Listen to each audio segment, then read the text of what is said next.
Hello everyone, welcome. Thank you guys for joining me once again. We'll be doing some Disco Elysium. I thinking about this game a lot. Kind of burrowed its way to my mind. Hello Key, hello Sid, welcome. I don't really remember what I was doing.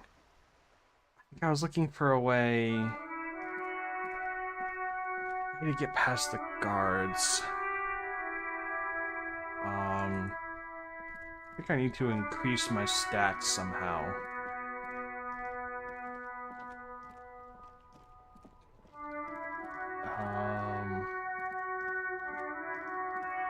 I don't have much money, but let's look in here. I think this is like the pharmacy or something. Or it's a flower shop? What's this? The tear machine stands in the corner. A sign says, 1 bottle equals 10 cents. What is this machine? Oh, that's the tear machine.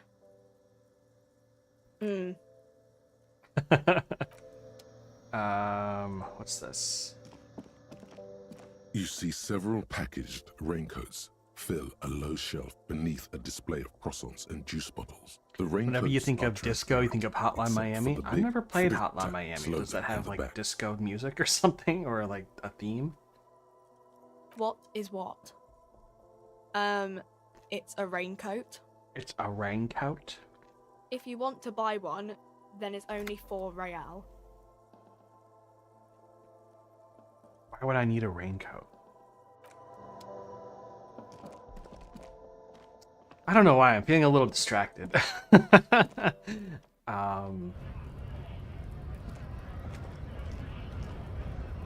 see. What was I doing?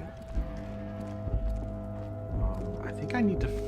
I remember they're mentioning like a pharmacy with stuff you can buy to increase your stats. I don't think I ever located it. There's a bottle there.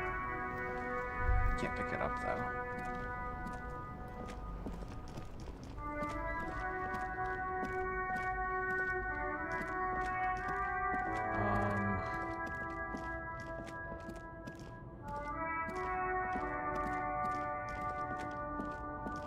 What's over here? Have I been over here?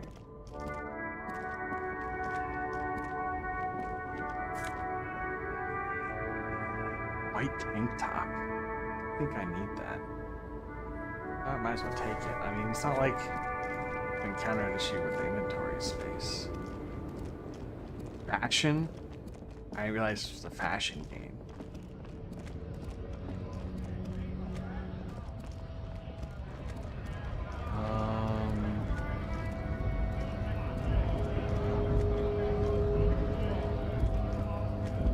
I think there was a way. Wait, no. I think I failed that check. Let me go look.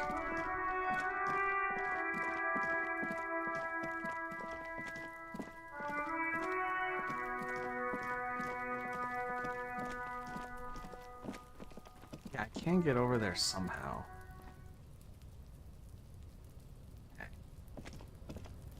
An inconspicuous pile of the roofing material, Eternite. Okay, so yeah, I can't do that again.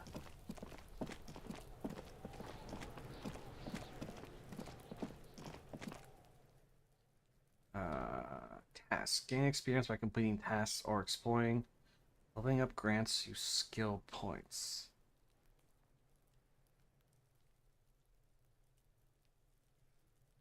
I gotta level up, I guess. So I can try these checks again.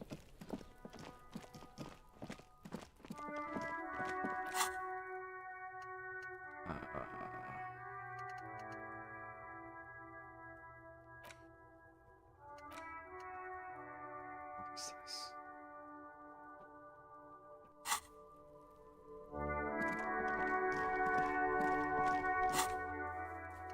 Find smokes and smoke them. Get the body down. Pay for damages.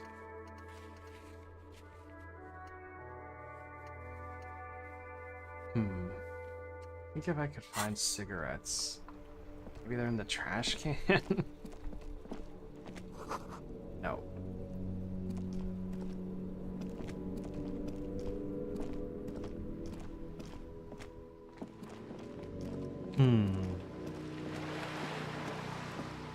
Let's look around some more. The ad reads broken window. Tibbs has windows. You had a bag in your hand. Perhaps you collect these bottles and sell them. Ah, maybe we need to get some. Oh, there's a bag. Hear the distant squall of seabirds. Better mouth your watch around me, boy. Alright, inventory. We can hold. Wait, where did my bag go? There it is. Hold the bag. We can pick up some bottles, I think.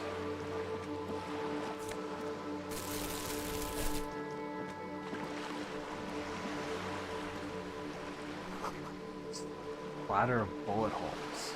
Oh.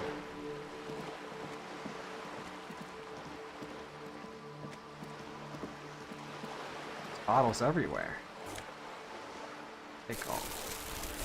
Take all.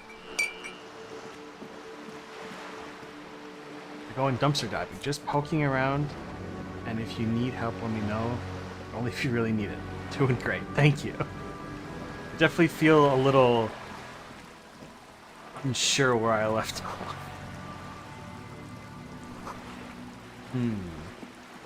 Oh, it's starting to rain now.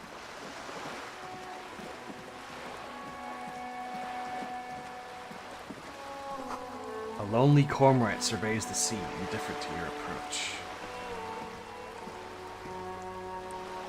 Out of the way, Kim.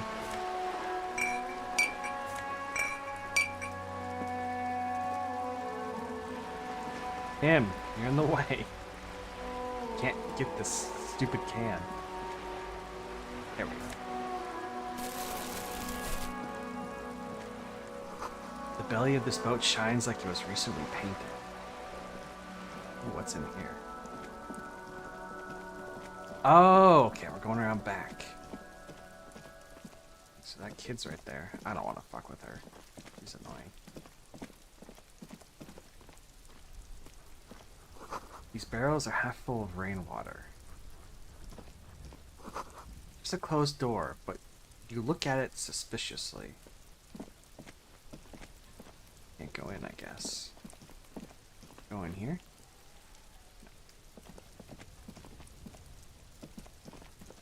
Wait, there's a door there.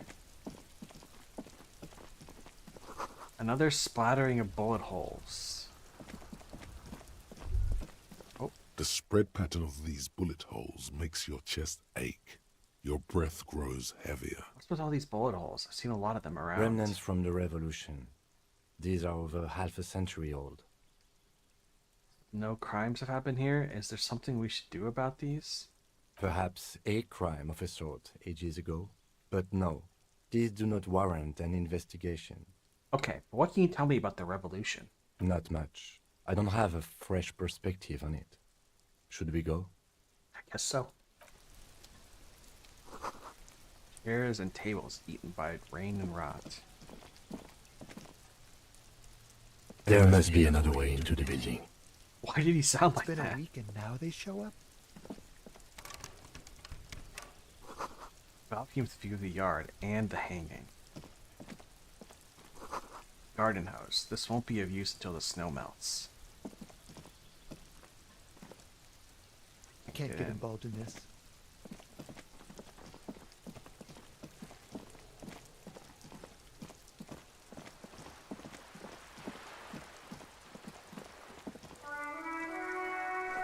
There's a girl up there, but did she spill the paint?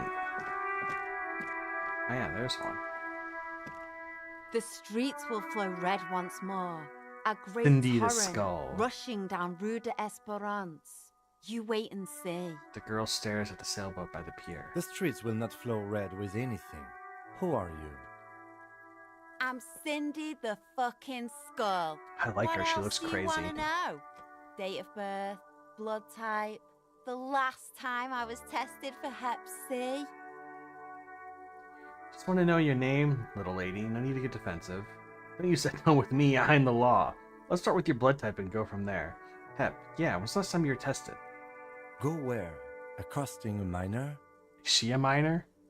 Listen to your partner, pig man. Keep your grubby hooves off little old ladies. Despite the attitude, she puts the brush aside. Keep looking up to the side. What are you looking at? What are you doing up the wall? Do you know anything about the recent murder? I ain't no snitch, pigstein. Go forth and forage in someone else's shit. No shortage of squealers in these parts. I see. Actually, there is a shortage of people who talk to us in a normal, calm, informative You manner. think she's 16? I see. We weren't put on this earth to make your life pleasant, fucko. True enough. What are you doing to the wall? Can't you tell? I'm painting a beautiful mural, an aereo graffitio visible from low orbit. I don't know about that.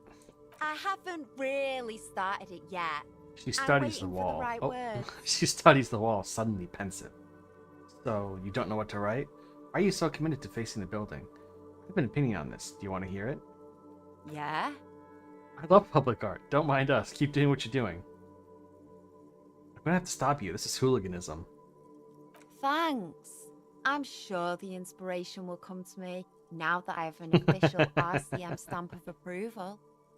You've lessened her desire to deface the building. Keep looking off to the side. What are you looking at? The lieutenant furrows his brow at another one of your eccentricisms. She nods disdainfully towards the woman performing maintenance at the boat docked next to the pier.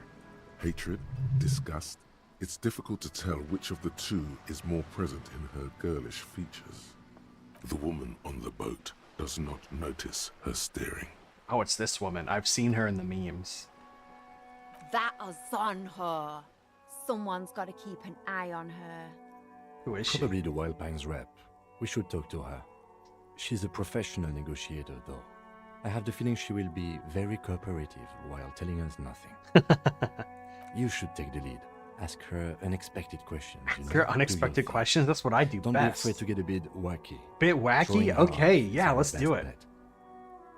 Good idea, piggies. Run along now. Fuck her shit up good. Impound that boat while you're at it. I'd like to watch her swim back to us on. Catch you later, Cindy. Watch your back, Ungulate. You've got eyes on you.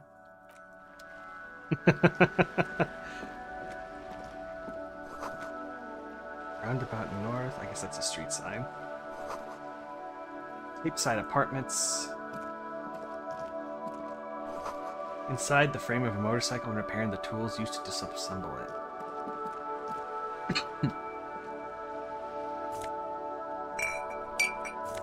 Taking all the bottles.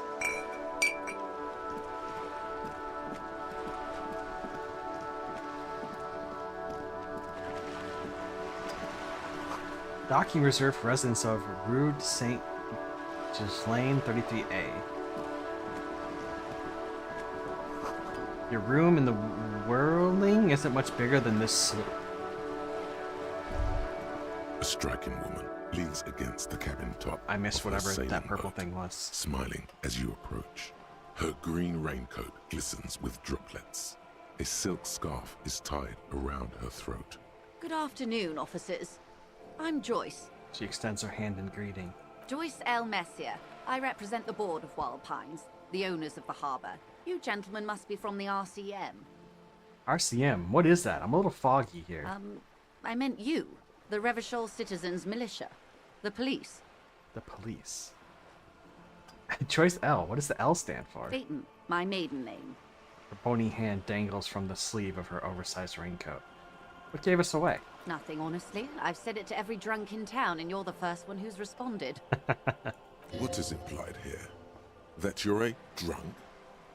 I'm not a drunk. I'm a police officer. Of course you're not. It was only a joke. Should I shake her hand or not? What do you guys think? I don't really want to shake her bony ass hand. I get bad vibes from her.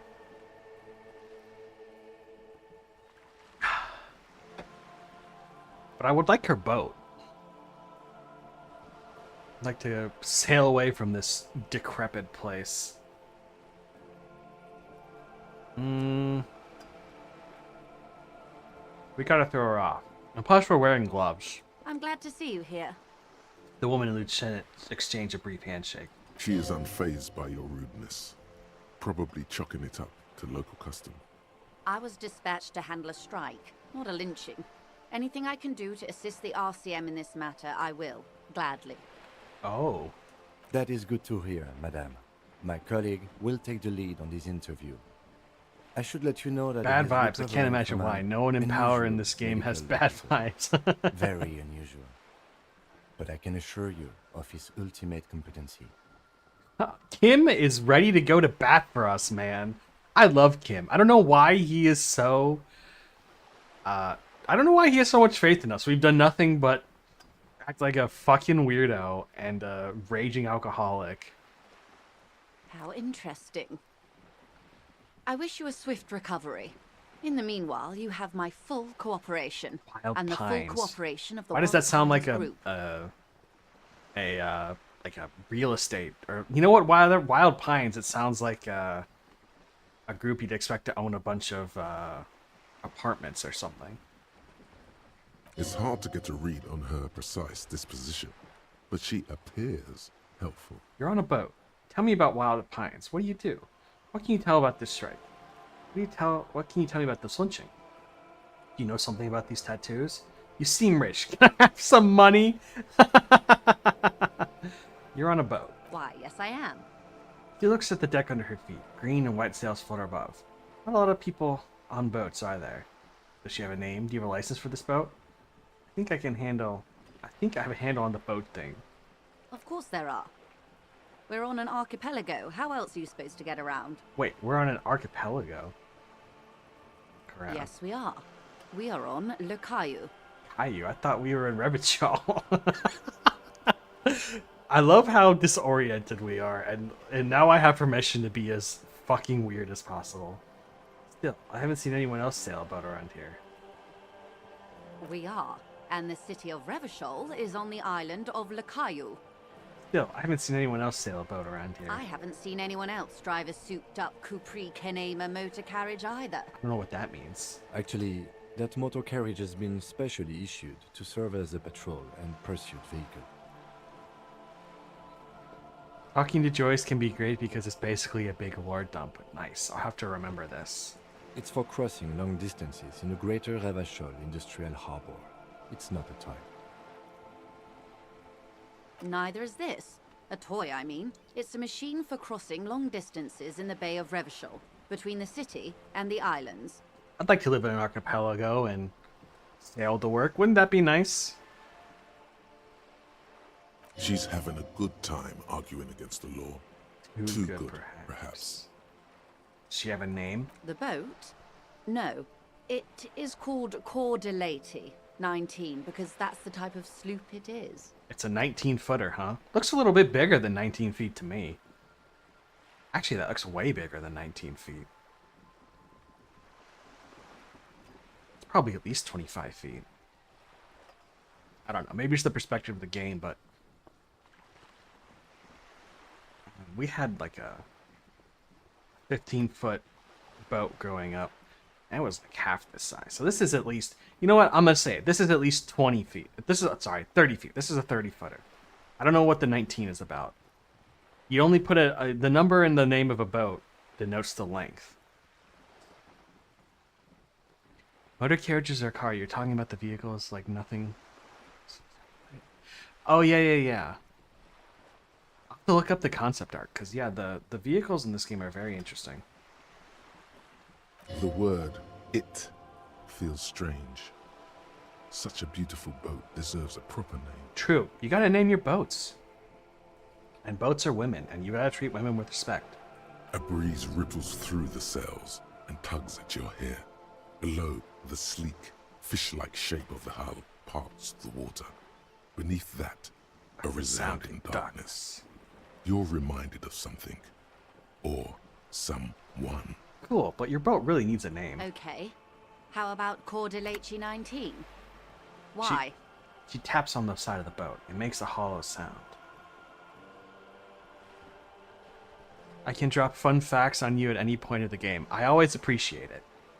Because it was manufactured in Revachol East by a company called 19 Cor de paces Leyte, long. and its hull is 19 paces long.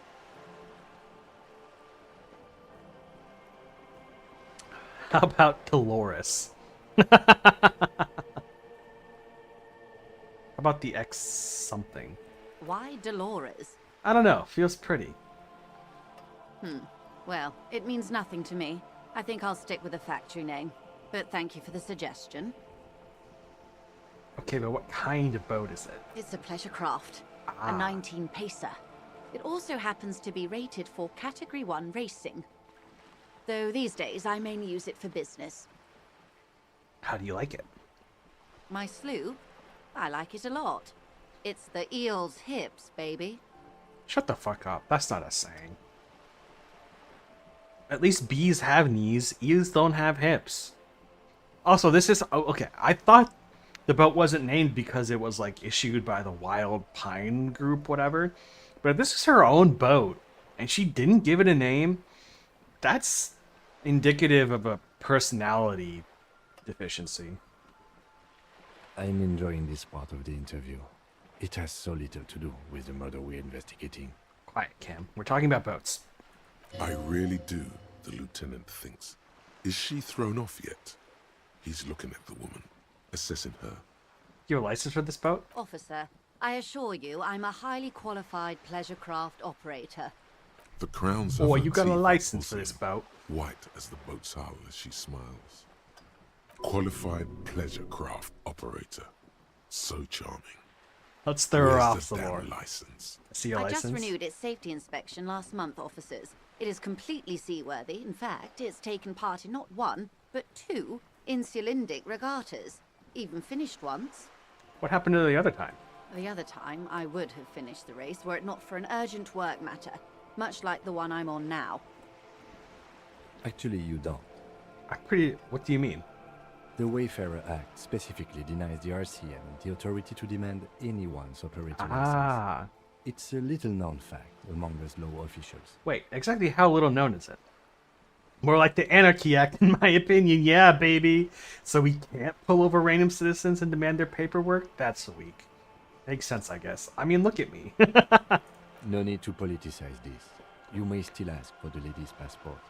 You need to save face if you want her respect. Demand that passport. Yes, I'm gonna need to see your passport. Of course. She searches the pockets of her raincoat, producing a bundle of documents in a sealed plastic bag. Look at her passport. The woman is silent, smiling while the waves lap against the hull. In your hand, under the plastic, a light blue passport saying, Republic of Vespa. That's The coat of arms has a lion and an ostrich. Seagent. What does Seagent mean? Look at the photo page. The woman, born in the year 3 in the Year commune 3. of Oh, Ravishing, commune. Interesting. smiles at you. Face adorned with frown lines and crow's feet. The photo is recent. The name reads, Rejoice Leighton Messier. Getting some interesting vibes here. So I know this game is like made by a bunch of communists, or at least had a bunch of on there to voice act. But this is definitely giving me how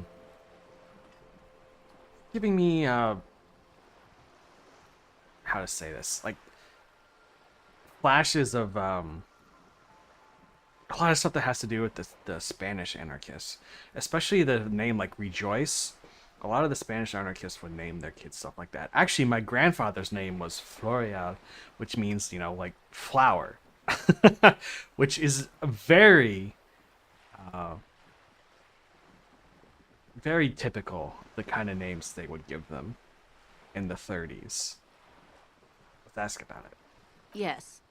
But please don't call me that. Why? Joyce is much more efficient. I see. My grandfather never went by his name either. It was always Flo. She doesn't like it. Probably a bad memory. Mean girls at school or some ancient Lover. You're from Vesper? My husband is. I have dual citizenship. A Vespertine is handier when traveling. Everything appears to be in order. She nods and returns the plastic Ah, bag we got to her experience. coat. I think I have a handle on the boat thing. Good. She takes a sip of her thermal cup. Tell me about Wild Pines. What do you do? What we do. I'm afraid I don't speak for Wild Pines as a whole. It's a giant undertaking. So what do they do? The Pines' core competency is logistics. Container shipping, freight, that sort of thing. Points to small See dots on those the horizon. airships there, blinking? Those are the shipping side of things. Ah, airships. That's cool. And that is the terminal.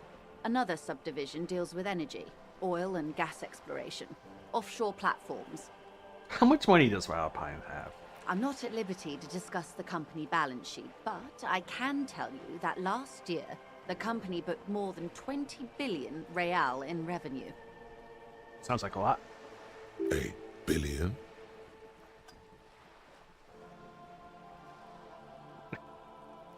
We failed the billion check. That's funny. Oh, man. Wow, that's it? I thought was Wild Pine was supposed to be big time. Number like numbers like that mean nothing to me. Money I owe is much less than that. Wow. 20 billion is a large number, but the conglomerate employs 72,000 people. They all need to be paid. Then there are capital improvements, interest payments. A wave hits the sloop. She grasps the mainstay for balance. A handful of names in the game are words like that, and those people or their parents usually have ties or belief in some way to the communist history of Rivachol, whether they like it or not. It's very interesting. Yes, that's what I was talking about. Sorry, 1 second. I'm getting a text.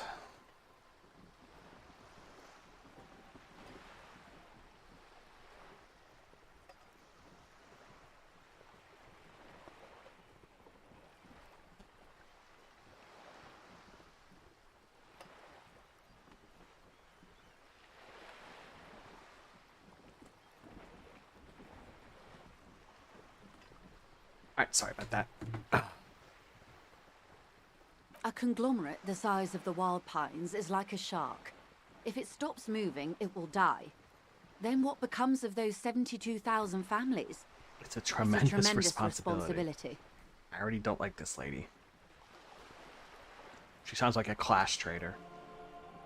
Where does Wild Pines get all those billions? They started as an exploration and cargo fleet conducting trade between the Samaran and Insulindian Isolas 250 years ago, when pine ships explored the South Seminese and charted Lomantang on behalf of the suzerain. That's a lot of names. Centuries of care, deliberation, and madness have gone into this endeavor.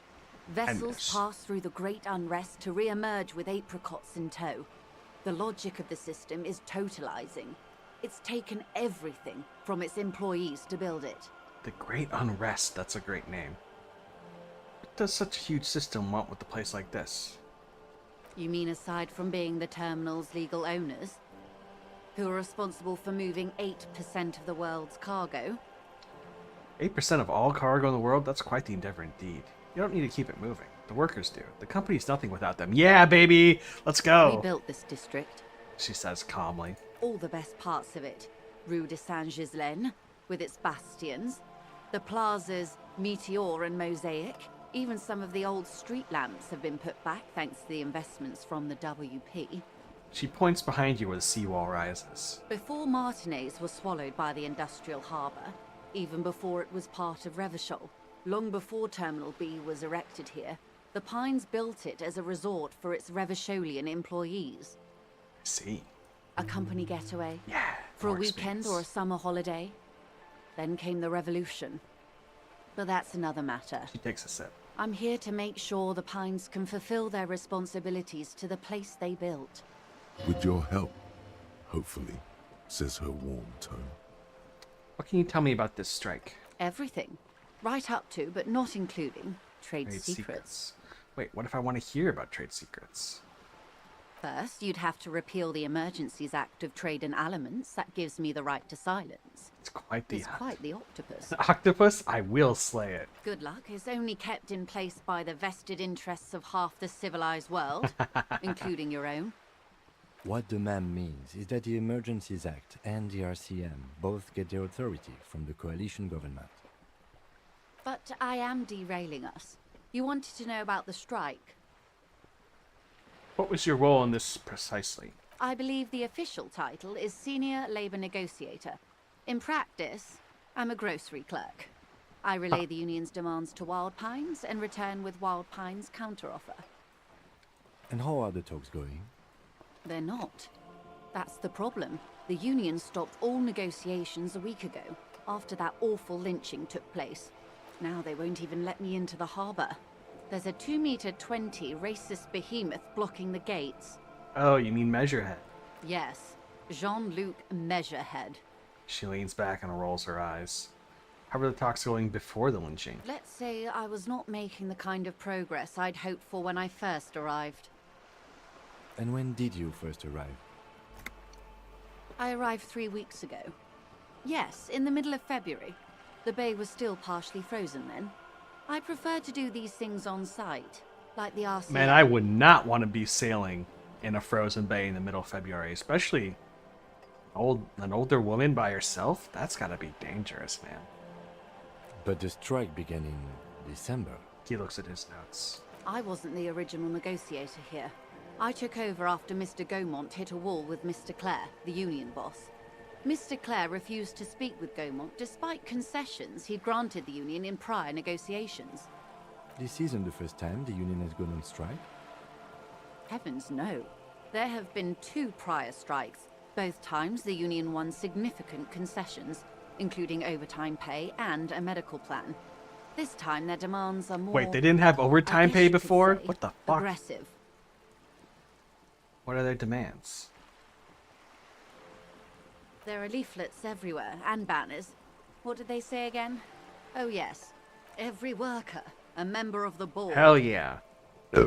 Excuse me. Sorry, I should have muted. I don't know what to think about that.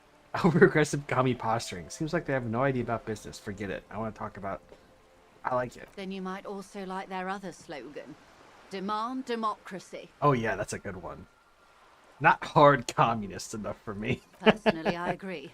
It lacks the pizzazzo of every worker a member of the board. What exactly do they mean by it, though? What's the demand? It's quite simple, you see. Every time the Wild Pines group makes a decision about what? About anything, really, it needs the signature of each of the 2,200 workers in its Martinez terminal. Just so you understand, this is but one of 22 terminals owned by Wild Pines. Essentially, not only are they kings of the company, they are also kings of the 72,000 employees of Wild Pines Group. The king is dead. Long live the workers. That may well be. It's not up to me to decide who is king, but as negotiations go, it's not a swell start. What are you going to do? I'm not sure. Naturally, I assume that was just their opening position, a hard-nosed tactic with a side of mockery. But there's been no follow-up, just the same nonsensical slogan repeated over and over again. And now, people are getting lynched, I hear. Behind the whirling in rags. A disastrous situation if there ever was one. Excuse me, from whom did you hear about this lynching? I first heard it from the boyar at the gates. Boyar? The one whose very name advertises his aversion to work. I think he said it was, "Call me mañana." Call me mañana. This checks out. This checks out. What happened to this Gaumont? Mr. Clare told him to... How did he put it? She pauses to compose herself. Fuck off, midget. Gaumont is short of stature, you see. Okay then. Not cool. Keep in mind, this is a negotiator Mr. Clare has worked with before, and who was more than fair with him and the union. Sounds like usual aggressive posturing. Scabs that you get at the gate. Did you put them there? The scabs? You mean the huddled masses of Jamrock, come to plead for work where the union refuses to? If they were organized by Wild Pines or its affiliates, then it would be a company secret. I could not share it with you. Not right now, at least. Tell me about this union boss, Mr. Clare. Everard Clare is a man of the utmost integrity. If you can say one thing about him, it's that he always puts the interests of the workers first. Really? Of course not. Everard is fantastically corrupt. I imagine he has a thick, viscous goo where you and I have blood. Is he that bad? He can't be that bad. You see me boating, they hating. He is the most corrupt individual I have ever seen, and I deal with men like him for a living. If there is anyone more venal, more irredeemably nepotistic, then it's his twin brother, Edgar. Twins? There's 2 of them. Yes. Edgar looks exactly like his brother, except for that lazy eye. Ah, maybe this will be important. He also talks exactly like Everard does. And when one's term as foreman is up, the other takes over. It's how they circumvent the term limits, you see, with a funny little switcheroo. While in office, they've embezzled God knows how much of their workers' dues. What about the union itself, outside of the Brothers Clare? The Débardeurs Union was once a perfectly normal institution. 20 years ago, anyway. It must not have been easy to establish under the Emergency Act. but they did it. I can respect that. Organized labor at its best, as they say. Then something happened in the local chapter elections. The brothers Clare came and transformed it into a... how do you say? She hesitates, looking for the right expression. A mob. The debardeurs are a crime syndicate. Sad as it may be, I suspect we'll be forced to cooperate with them. Refreshingly honest, officer. The company has tried appeasing in the past, but I'm afraid our concessions have only emboldened Everard and his brother. She turns to you. And your opinion, detective, if I may ask? I'm a curious and talkative person, you see. Would you say the Debardeurs Union is... An effective advocate for the rights of local working men. A giant leech sucking the life out of Revachol. Basically a socialist mob. Well, I don't have enough information. Of course, officer. One more thing. You said something about something happened during the elections. I'm glad you asked. There was a woman, the previous forewoman of the Union. She disappeared. Disappeared? Yes. On the last day of the local chapter elections, her daughter phoned in and said she wasn't running anymore. Or coming to work. What could it mean? Ever. End of story. Eerie. Downright haunting, if you ask me. The Wild Pines suspected foul play, but what could they do? It was a union matter. The point of the presentation is, these kinds of things happen around the Clares. Watch out when you're dealing with him. Let's see. Thank you for your concern, ma'am. We'll be just fine. Of course. What can you How tell else me can I about this help? lynching? Quite a few things, I'm afraid. She falls silent for a moment, contemplating something. The information I'm to share with you includes sensitive secret trade task. secrets. For the sake of my employer, I have to ask for your names and badge numbers. Of course, ma'am. We should have introduced ourselves. I am Lieutenant Kitsuragi, from Precinct 57. And this is my colleague from Precinct 41. I'm afraid he doesn't have his badge at the moment. I hope mine will suffice. Something you just said. My Google felt being talked to. Hey Google. Hey Google. Hey Google.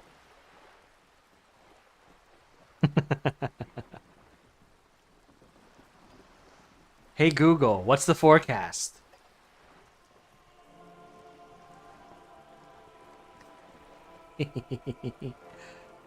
How curious. Why is that, detective? She returns Lieutenant badge and turns to you. It's ignoring me? What the fuck? Google can't ignore me. I'm a human. They can't ignore me. Awkwardness washes over the conversation. The woman doesn't like this turn of events. Remember when my partner told you I recently suffered from an unusual medical episode? My lost badge is related to that. I see. So, are you saying you lost your badge during the course of this episode? It's possible. After a night of heavy drinking, I lost all memory of my life in the world. I could have eaten it for all I know. I don't remember anything. This world, the city, nothing.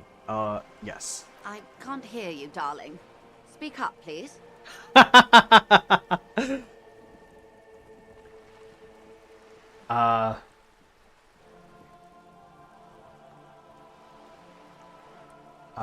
Let's see. The other day I set an alarm on my phone with the voice assistant like usual, but late in the day I found out I wouldn't need the alarm next morning, so I turned it off. I often do this. How about... And the next morning my tablet, quietly listening to my voice command, started waking me up. It's possible. After a night of heavy drinking... fuck it. Oh dear. I suppose this does explain some of the more curious turns in our conversation. As I said, ma'am, his technique may be very unconventional, but he is an officer of the RCM. Of course, I sympathize, but I'm afraid I simply can't share anything more Want to until I've find seen the that badge? Hang on. She's a professional negotiator. She should be open to some sort of mutually beneficial arrangement. Let's go for it. We got a 72% chance. She's a Yay! Just float a favor at her. Insinuates. Surely there's some other way to demonstrate our law enforcement credentials. I will be frank with you. If I'm going to break protocol, I need to be able to justify it to my superiors. They're going to want to see something very tangible. You're in, but expect her to drive a hard bargain. Like what? Reports from inside Terminal B suggest it's a hub for the local drug trade. This is an open secret in Martinez. The Union controls the terminal, so it goes to reason. They're profiting from this trade. Ah, I see. The company has tried looking into this matter before, to no avail. Perhaps someone with your authority and resources might turn over the right stones. Possibly. Or you can recover your badge. Though if I may be blunt with you, it sounds like that may be a lost cause. Yeah, maybe. Detective, a word in private before we continue. Excuse us for a moment. Hey, Look around. hey. Who, you. me? Yes, you. Word on the street is you're ready to start building. We're building communism, baby! Again? Yes, you're ready to start building communism again. You've built it before. They've built it before. Hasn't really worked out yet. But neither has love. Should we just Stop building love, too. Can't argue with that. Yes, we should stop all building love. Love has worked out really well for me. I'm a love winner. So, what about all that communism you've promised to build? Word on the street is you've woken up from 1,000 years of slumber. 1,000 years promising of to slumber. erect a version of communism many times greater than any attempted before. Is that true? How come there's word on the street? You keep saying things like, down with the bourgeoisie, eat the rich. Sodomize the landowners. Impale all people who have more than 25 real in their pockets. Literally murder all human beings, regardless of their political beliefs. That kind of stuff. I haven't said anything like that. Okay, not in so many words, but don't deny it. You're about to rip off that mask of social democracy and reveal the monstrous seven-eyed lamb of global communism that will devour and masticate mankind. Okay, baby. Yeah, I like this imagery. If you suspect your kid might be a red, here's some warning signs. They read complicated literature, they have concern for their fellow man. They even like to share. If someone approaches your kid with a plan about recycling, invite them to a labor rally. Or showing any doubts in the fairness of our system, find a teacher or policeman. Actually, I've been learning a little bit about UK politics because I listened to a podcast about it, and it seems fucking crazy, even more so than the politics here. Everyone can see that. So tell me, do you have any questions before we fire up the big communism builder? Or do we get right down to it? Wait first. What's this communism even about? Roll up your sleeves and start building communism. It's too tiring. I don't have it in me. I'm beat down and broken. Tell me about communism. That was an ad in GTA Vice City. I see. Failure. It's about failure. Failure? Yes, abject failure. Total, irreversible defeat on all fronts. Absolutely vanquished. Yeah. Beaten, curb stomped and pissed on. Until you came along. You will reverse the fortune of the workers of the world. Novara me to the podcast? No, it's called Trash Future. I really like it. I really recommend it. You alone, against every living thing, against every human alive. 800 trillion real. In the hands of an impossibly well-organized Oh yeah, it's ruling good. class. Towering Like city it's blocks of bankmen who have it's ears definitely of political, prime ministers, but they also million-headed talk a lot armies about of tech nations, stuff. and the It's love of your it's good. own mother. Novara is good too. I will definitely check it out. Million-headed armies of nations and the love of your own mother. You against the atom, the charm and the spin, where the whole world failed. Matter failed to bend to human will. Human will fail to get out of bed and tie its laces. You alone, single-handedly, You are the will last rebuild communist. The dreams of the working class. Hold on, that's not how it works. You are the last That's not how communist. this works at all. Now get to work, comrade. Yes, sir. Oh yeah, get the firing squads and the animal wagons ready. Roll up your sleeves further and breathe in the pristine air. Wait, what? Firing squads? You didn't say anything about those. Too late to back out now. You can't make an omelet without breaking. We're a few making the eggs. mother of all omelets here, Jack.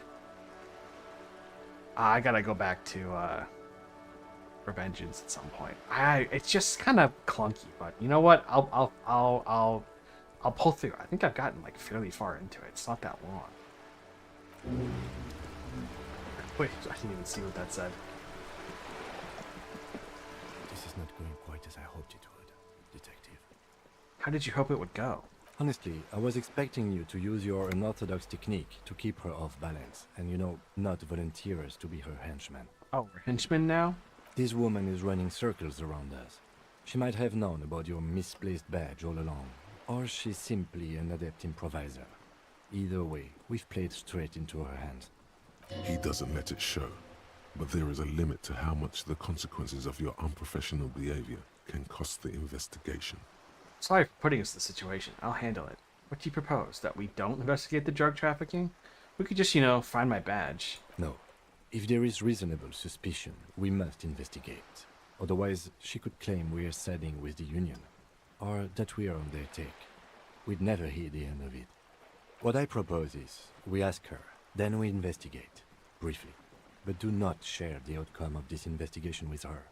We tell her it's done, and demand for her information on the lynching. Let's get back to it then. You're absolutely right.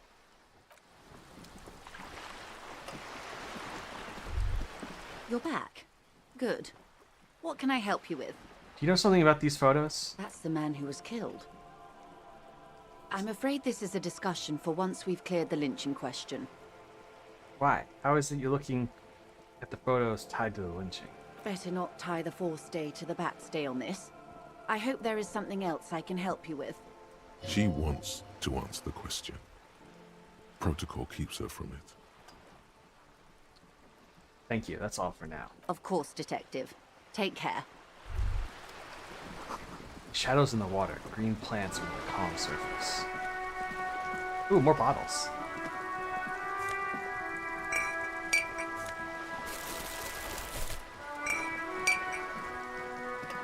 Alright. I don't really know what we accomplished there, but yeah,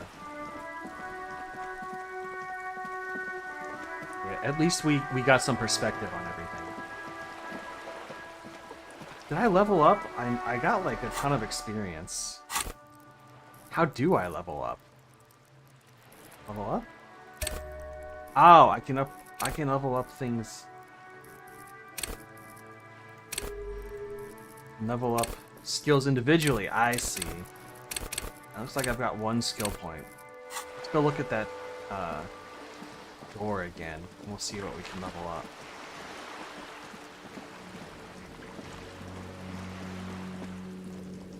Oh yeah, I didn't go in the bookshop.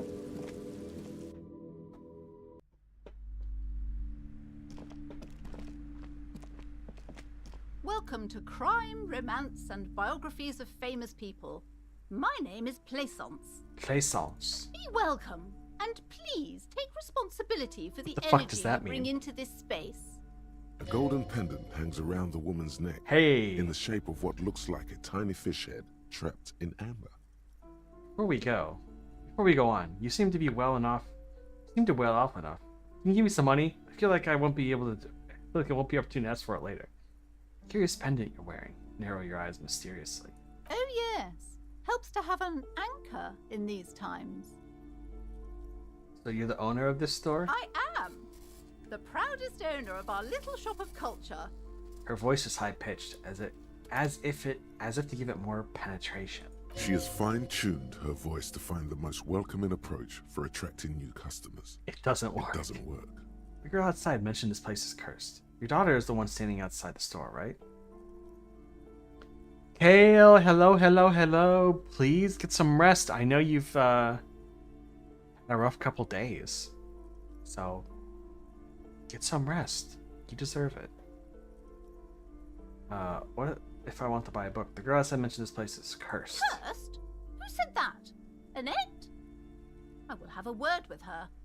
This place is not cursed. It has a robustly magnetic energy. Good for commercial activity. My business is thriving, sir. Doesn't feel like it's thriving. Feels ghostly. Your daughter's the one standing outside the store, right? Annette, yes, my daughter. I hope she wasn't slacking off again with I her was sitting nose tonight. in science fiction. Tell me, was I'll she still at be her on post tonight, but I'm doing her tempted to job nap. like Take a proper nap! girl? Jeez. Go take a nap. But at least house sitting is pretty easy stuff. My daughter... Tell me, is she... yes. Wonderful. Did you talk to her? Yes. Great. On a scale of 1 to 10, how compelled were you to buy books after talking with her? Her opinion of her daughter depends on how well she lured you into the store. My precious, her dedication brings joy to my heart. She's immediately If you have satisfied. children, I hope they turn out as great as my Annette. The way you're handling her strikes me as wrong. And that is quite the trooper. She's a great value add. I'm here to dismantle the free market and abolish child labor. You must be kidding. There's nothing like that happening. Depends. How much do you pay the kid? Good, sir. What does a young child do with money anyway? No, I save it for her, as a fund. She's securing her financial future out there. Slap the cuffs on her. I fully reprimand you. Your corrupt activities. Oh, of course, officer. Good work. Are we done with the jokes now? Yes, we've had quite enough fun here. Okay, let's change the subject. The woman before you scans the store, her shoulders rigid and tense. What if I want to buy a Every book? now Then why are you talking to me? Everything is on the shelves to browse. Don't you feel compelled to buy anything? See those shelves there? Go. Be drawn. Alright, I'll take a look then. She smiles and nods, seemingly relieved. Farewell for now, book peddler.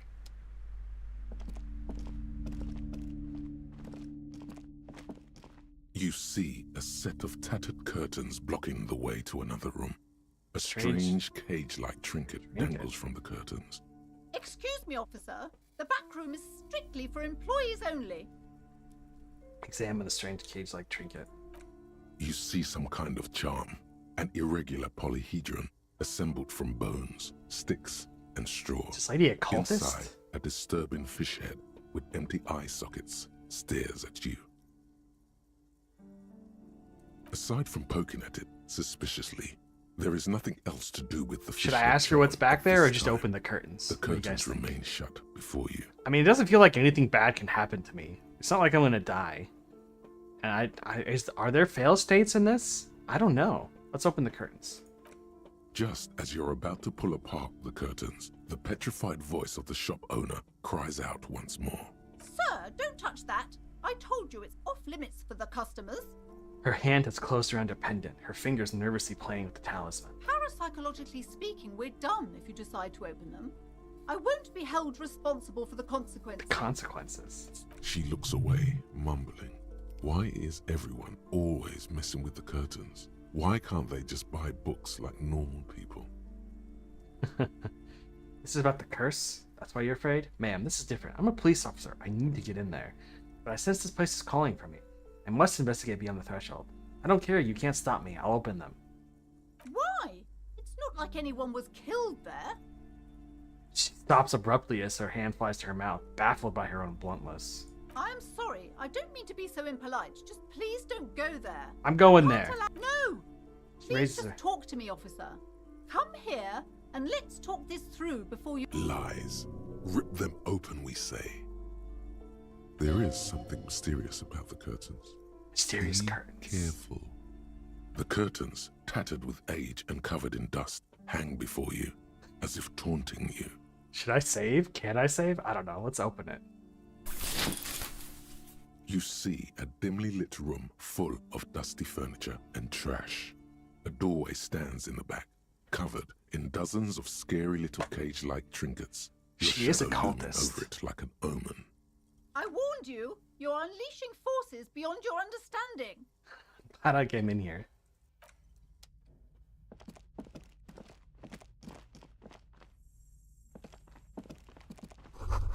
Ghostly silhouettes of hair dryers. Noticing person put their head in such a machine. A vaguely androgynous portrait of a man.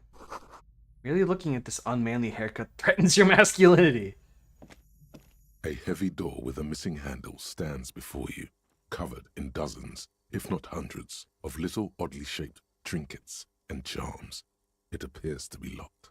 What if you just break it down? Maybe I should break it down. But not before I strategize. That's right. Take in your surroundings. You need to have a solid ground and a proper posture if you want to succeed. First, check your posture. Steady breathing. Solid core. Solid You've got core. this. With one shoulder forward, you're ready to smash into the No, that's door wrong. like a battering ram. If you ever need to break down a door, you kick it. Like a donkey kick. That's the way it's strongest, and you can hit it right at the handle.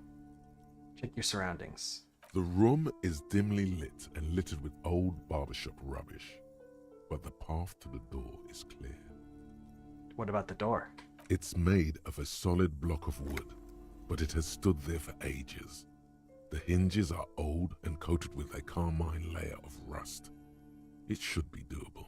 Well, we got a little bit more than even odds here. I say we do it. Yay! I think that's success. A flash screen. Oh, never mind. We hurt ourselves. You smash into the wood and see a small crack appear on the door Wait, frame. chance It's going success. to take one more try to break through to the other side, but you've done it. You're not thinking of trying again, are you? The lieutenant stares at you as you stand there, silent and brooding. Smash the door again, wordless. Smash the door and shout, "Fuck this system!"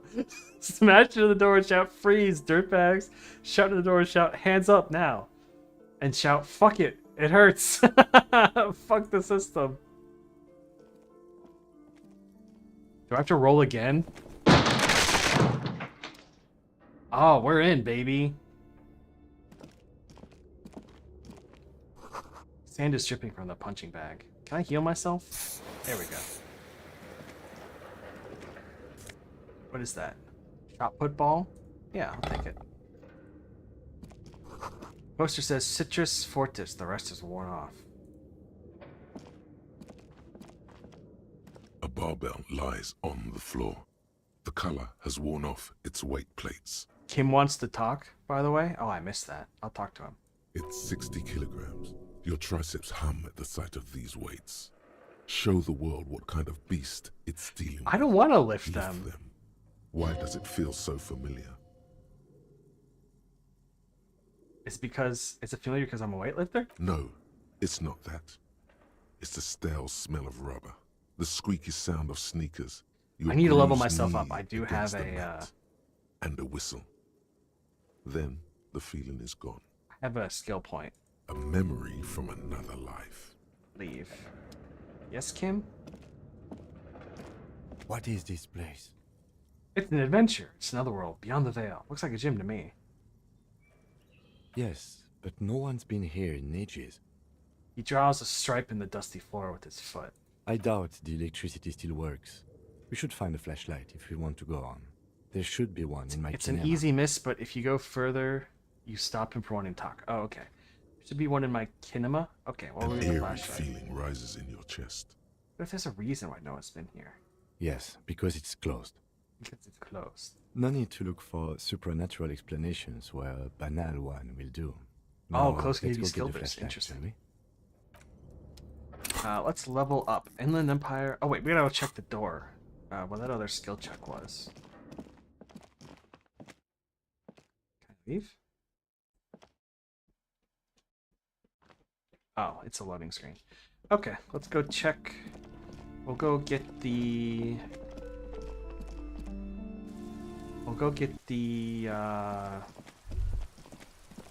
All around you, rain falls on the great city of Rivershore. Shivers. Rain drips from the eaves and floods the gutters, washing the filth away.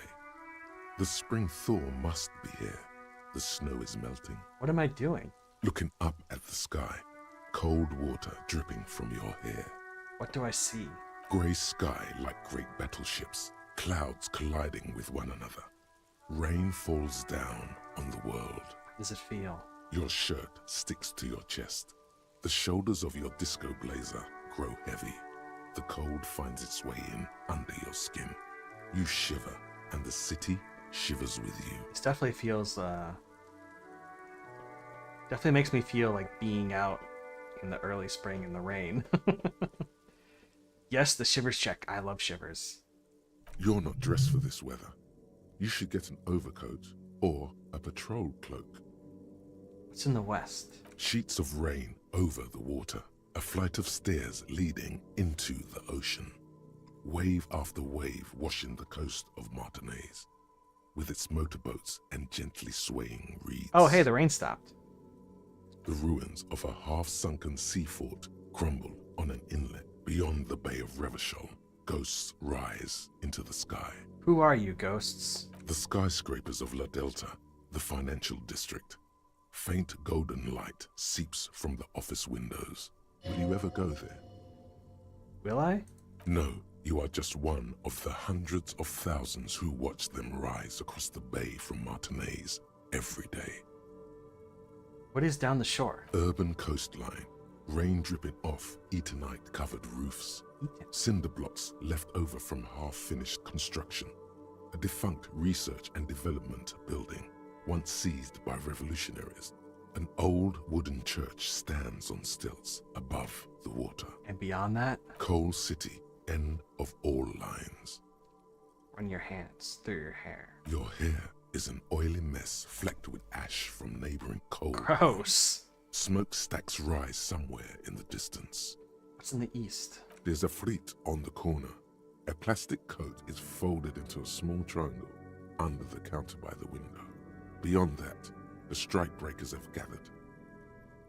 A plastic coat is folded into a small triangle under the counter by the window. The great gates of the industrial harbor are locked. A chill runs down your back. You shudder like an animal trying to shake water from its hide. Shake your shoulders again. You shudder, looking down at your feet. Dirty rainwater runs veins into Hey, the at least it plaza stopped snow. raining. 2 green snakeskin shoes stand at attention on the mosaic paving of the plaza. What's in the north? Capeside apartments. Tower blocks crowd one another. 4.46mm bullets. That's a still strange lodged caliber. in their war-torn stone walls. Very small caliber, too. Why is it such a small caliber? Hallways collapse from the mortar hits of a war that was lost long ago. Clotheslines go to waste in the rain. Radios play. And closer to here? A yard. Rain falls onto the roof of a woodshed. Coal leaks into a puddle beneath the feet of a dead man. Oh yeah, He we know swings him. from a tree, a gaping hole in his Yeah, because we bare, shot him. rotting chest. What's in the south? A traffic jam. Rain thrumming on the roofs of motor vehicles. Inside, drivers watch water streaming down their windshields. The statue of a king shudders. He too is cold. The canal bridge has been raised. What's on the other side? The road ascends. A raised motorway loops above the ghetto. Beneath its concrete columns, a sea of rooftops, woodwork, and tar stretches northward. 4-story buildings as far as the rain can fall. The snows melt in Jamrock. What is Jamrock? Revachol is the capital of the world. Jamrock is the capital of Revachol. Droplets form on your eyelashes. It's home. Where the hood at? Have a brother in the cut. Where the hood at? What? Why am I not there? To be in Martinaise, where no one goes, at the runoff point of a long-forgotten canal, in the widest part of Shivers. town, in the shadow of the day the revolution failed. What am I doing here? Standing in the rain, looking north, where Jamrock Rock City stretches inland. Jamrock Rock City? That's not a great city name. Where do I live? On a street there that flows like a muddy river in the snow, with fire traps rising on either side. A film rental opens its doors to the rain. An armored motor carriage rushes past. I have a the brother corner in the cut. where Where the wood you at? used to walk together. Suddenly, the hair on your back rises. You cannot return. Why not? Shudder. Look further. In the rain-swept distance, above the rooftops of Jamrock, a repurposed silk mill stands perched above the motorway exit. Precinct 41 hunches in the rain. Satellite officer Jean Vichmer rushes down the precinct stairs, umbrella in hand. It's unopened. He doesn't seem pleased about the spring rain. On the bridge, officers Torson and McLean are standing guard. Torson wears jeans and a fishnet wife beater. Fishnet wife beater. Satellite officer Vichmer passes by, and the young man remarks to What him, kind of cop is wearing a mesh tank top? Where's your homo, homie? What?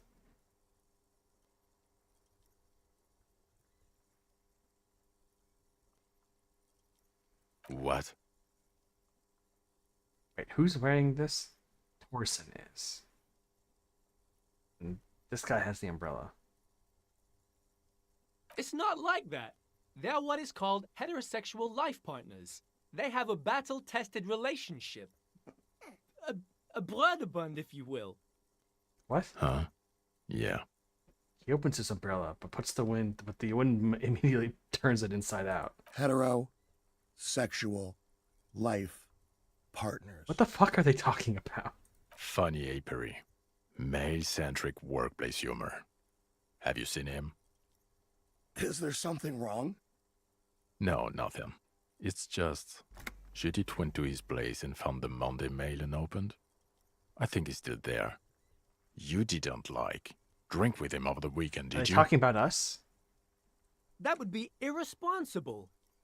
With that animal? Never again, man. What is he, still down there?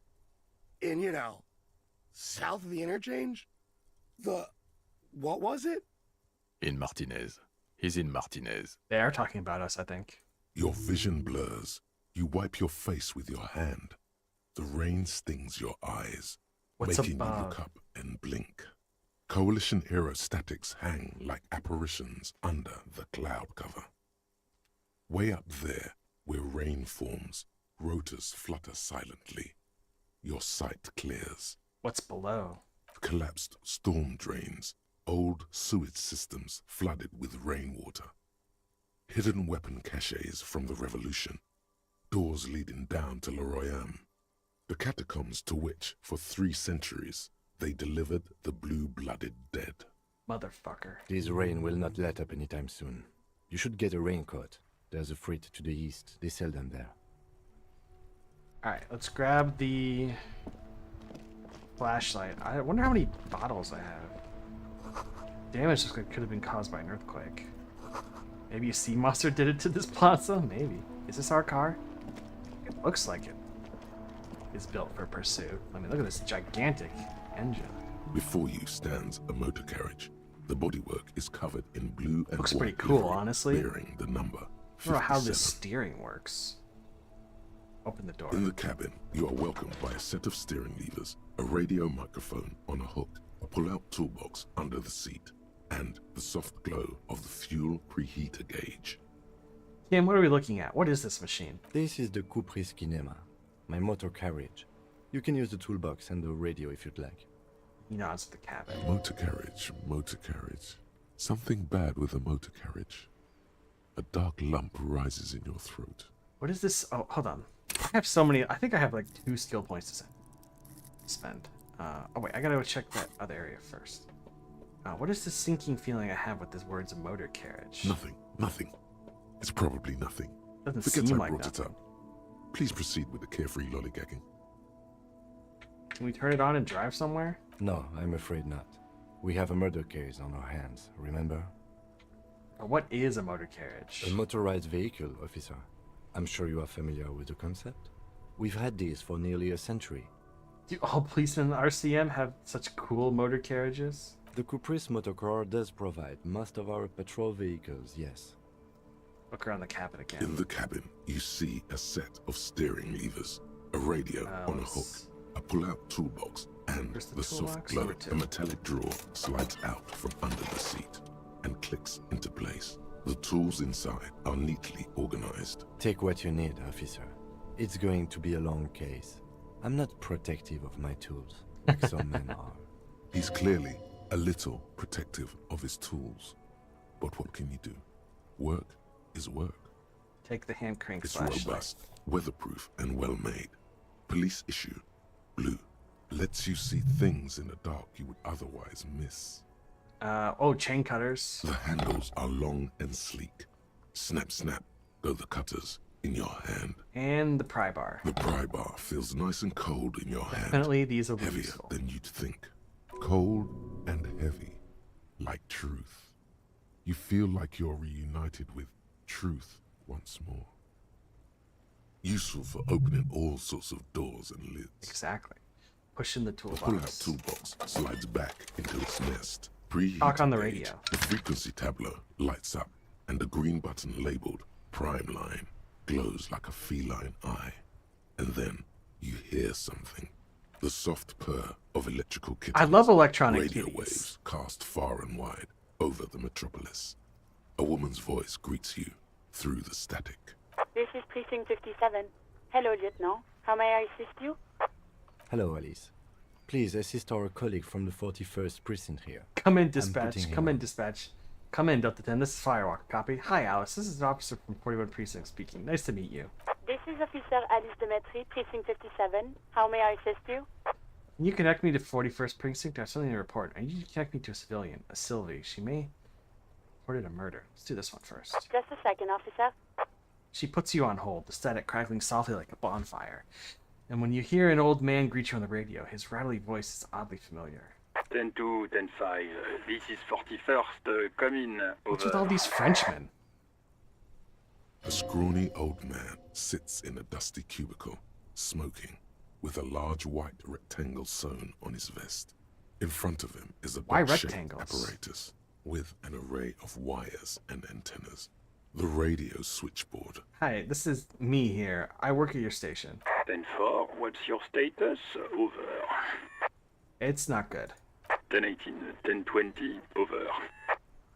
Please just talk like a human to me. These numbers mean nothing to me. State your message, sir. Over. Need a report for my badge missing. I'm in need of financial assistance. This might sound odd, but there's personal details I'd like to discuss. Do the badge first. 10-9, repeat message. Over. My badge, I can't find it. Basically, it's gone. 10-4, message received. This is a very serious situation. I need to... What's tend French? to That's a the captain. Ravacholian Over. accent. Then what's with all these Ravacholians? 1022, the captain. This sounds bad. Bad and scary. Like being called to the headmaster's office in school. Is it him? What does he want? Says he lost his badge and needs to report it. He what? He lost his badge? Hello, who is this? This is Communication Officer Jules Pidieux, sir. Over. No, the other one. You mean your partner? Over. What is he saying? He's asking who you are. I'm his goddamn partner.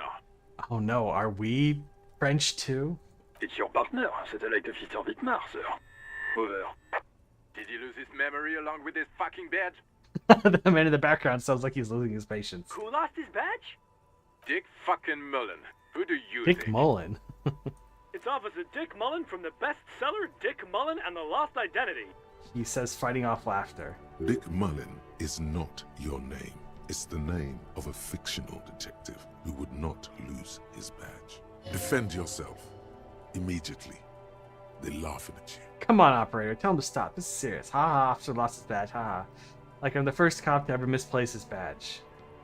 He says this has probably happened to other policemen before him and laughs sarcastically. Oh goddamn it! Is he fucking kidding? The whole station's gonna be dicked for this. Satellite Officer Vicmar is wondering if you might be joking and adds that this tarnishes the reputation of the entire station. Over. Mullen dicked us. Huh. Can't we move on? I want to get reported and done with. 10-4, I hear you, officer. I'm just going to make a note here that you are in pursuit of your misplaced badge. Over. Fuck me. Mac, come here. You've got to hear this. Dick Mullen lost his badge. What's going on? Super cop here lost his badge. He lost his what now? These guys are all dickheads. I like Kim better. His badge. He lost his goddamn fucking badge. Could you at least please stop saying lost his badge for a moment? He asks you to please stop saying he lost his badge. They can't hear me? Why? Did he find it? Room on the other end of the line erupts with volcanic laughter. Sergeant Orson was wondering if you found your badge yet. Over. You don't have a comeback. Sorry. It's hard to think like this. Damn. Say nothing. He's not replying. Looks like he's still looking for it. Enough with this. I have other things to discuss. 10-9, come again. I didn't get that. The animated conversation in the back is making it difficult for him to hear you. New heights even for Captain Sober. Ask him. Ask him if he lost his gun, too. The room roars with laughter. Sergeant Orson wants to know if you lost your gun too. Over. Oh, fuck. Oh, fuck. Convince them you didn't lose your gun. Only a 17% chance. Even before you can get the words out, everything gets scrambled in your brain. No, of course I didn't lose my gun. Fuck it, I didn't lose my gun. He says he didn't lose his gun.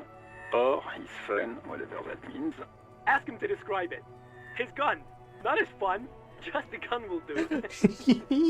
Satellite Officer McLean requests a description of your weapon. Why don't we just hang up? The fuck do you need a gun for? Look at these Look at the pythons on your pythons. arms. You are a gun. The biggest one in the world. The biggest gun in the world, baby. Oh, request a description, huh? We'll give him one. Describe the plasma gun. Plasma gun? What the fuck is the plasma gun? For starters, it's massive. Got flared cooling vents to the front and hydraulic flashback too. Whisper to the lieutenant. Kim, what are you packing? It's a gun, what can I say? Regular goddamn murder weapon. You know they are. Bang bang. Trick question, I'm a martial artist. My entire body is one big gun. That's Kim. It's a single shot kill A9. An armistice to be precise. Probably not our gun. Says it's a armistice? What, is he a fucking... Clearly he doesn't have his Villiers anymore. Dear God, he lost his gun. oh my, I can't. The man succumbs to laughter again. This isn't really a laughing matter. Mac can face a giant of Coco Nur by himself. But Disco here made him piss his pants. Oh, I can't. Fuck. He lost his... Ask him if he still got his wiener. I'm not going to. Ask him. Sergeant Orson here is wondering if you are still in possession of your genitalia. Over. Now is a good time to say fuck and ass and so on. That'll make this all right. Yeah, that's my winner too. Just lay off, okay? I left it at his mama's after I fucked her ass all night. Tell him that. That's a negative. Not going to say that. Over. What's he saying? Share with the class. He said he sodomized your mother. The prick ate Mama's vanilla waffles at the captain's birthday party. Some nerve he's got. Sure her vanilla waffles were the only thing he ate? Shut up, Chester. This isn't funny. This is my mom we're talking about. Mama's boy. Tell him to apologize right now. Sergeant Feel bad Orson for the requests radio that man. you apologize for the claims that you made about his mother. Over. Hey, if you don't like the Fallout, maybe don't fuck with the Like Firewalker. he says you shouldn't have antagonized the Firewalker in the first place. Who? Disbelief in Vic Kilmera's voice is overwhelming. Satellite Officer V. Firewalker. I'm afraid he might be referring to himself as Firewater, sir. Firewater? He's lost it. Fuck it. Tell him to find his goddamn badge and gun. That's the only thing that matters. Satellite Officer V. No, I think I'm good. I'm good without my gun, thanks. I heard him and I'm on it. 10-4, affirmative. Officer is in pursuit of his... Oh, God, The man is fighting back tears. Officer, do you need further assistance? That's all for now. Roger that. 10-10. Over and out. Static ends with a loud click and everything is silent in the cabin. 18 kilometers to the south, in the 41st Precinct's relay booth, a small crowd has gathered around Esprit de Communication corps. Officer Jules Oldboy Pidier, around a dozen cops. The small room is filled with cigarette smoke, a buzz with laughter, when Officer Judith Minnow enters. Her left arm is in bandages, and her hair trimmed short. What is going on here? Did something happen? She asks, startled. Jean, whatever, turns to her and says, What happened is my partner made contact. It's not good. He's lost his badge and his sidearm. He seemed confused, delirious even. He stops to think. Mac, the torso Torson, is finger-fucking his fist, laughing hoarsely and apparently telling some dirty story to his partner, Chester McLean, near the entrance. Yeah, Mullen was fucked, alright. Sounded fucking drunk to me. Yeah, Mac's right. That was some gnarly shit there. How are we hearing this? Enough! None of this is funny. It's fucking sad. That's what it is. He's a cop. He's one of us, goddamn this. We must help him. Minot looks down at her neatly polished black shoes. There's a quiet firmness to her voice when she speaks. Yeah? How do you fucking plan to do that, huh? Get him off the drink? Go jogging with him in the morning and get him on carrot juice? Carrot juice. He's a lost man. I just know we can't give up on him when he's at his weakest. He wouldn't. The crowd in the room has started fidgeting uncomfortably. Someone's trying to slip out unnoticed. Mac, man the door. You know what he told me? I don't want to get better. I want to get worse. Hell yeah, that's a great attitude. He sighs heavily and adjusts the room. This shit does not leave this room. Not a word of this to the captain. Or anyone else. We'll give him a couple of days to pull his shit together. I guess I can hold off the report for a few days. Whoopsie. Old boy lights another cigarette. Good. Okay, everybody. Nothing but a prank call here. We all got our Esprit de laughs. corps is your Now cop get back to instinct work. skills. Sometimes your emotional skills give you psychic powers or hallucinations, depending on how you interpret it. Hell yeah. North, on the other side of the motorway, the officer quietly hunches with his hand in the motor carriage. Alright, let's go look at that door.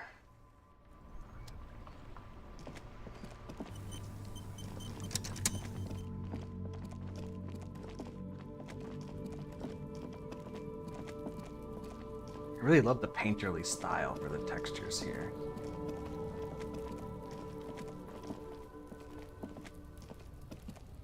An inconspicuous pile of the roofing Perception, material. Sight 2. Whoop. Where's perception?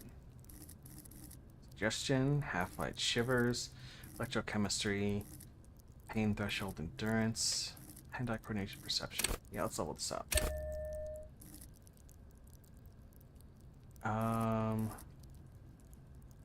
What else should we level up? I think I've got one more skill I can do. Maybe this one. Can I? Okay, yeah, that's 2 skill points. An inconspicuous pile of the roofing material. Still not quite even odds. Because it's nice and orderly, well-laid pallets, it reveals no... Can I undo this? No, I can't. Alright.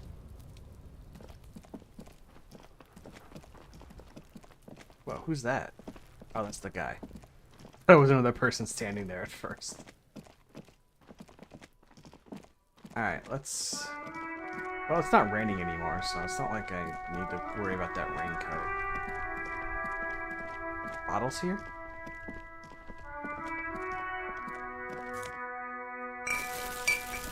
I don't have any bottles I have now.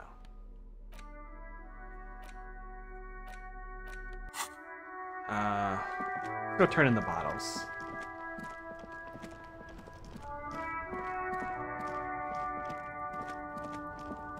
Wait, there's more.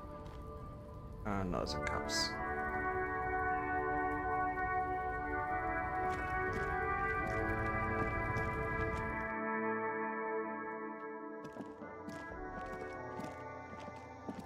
The tear machine stands in the... Your bottles clunk into the machine. That's and the it? money Only appears $1.40? With a satisfying jingle. Still not enough to buy a raincoat. Is that really all the bottles I had? Oh, 10 cents a pop. I guess that's right. I used to, we get 10 cents back here in Michigan. I used to take bottles to the fucking store like every month and I'd get like 30 bucks. But that was when I lived at home and my parents drink an absurd amount of Diet Coke. I don't really drink pop anymore. Although I did just buy a 12-pack of Kroger 0-calorie orange. Actually, I might go grab one of those. That sounds really good right now. Alright, let's see. Take this out of my hand. Grab the flashlight. Yeah.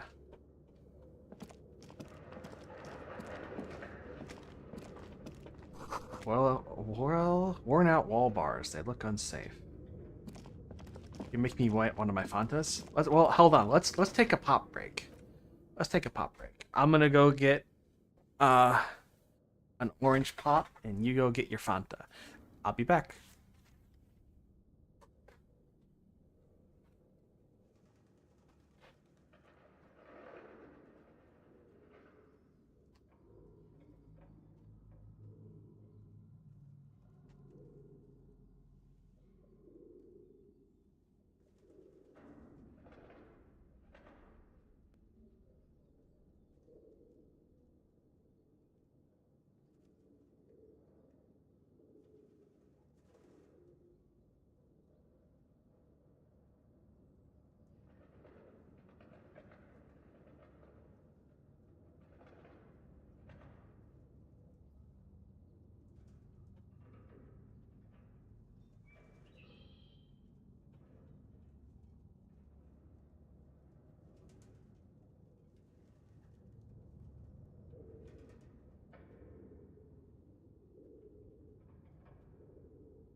We're back. I got myself an orange pop. Can we get the crack? Oh, it popped all over my hands. Great. I don't know what it is about these Kroger cans. They always pop all over my hands. I got myself a little rice ball. Get a little hungry.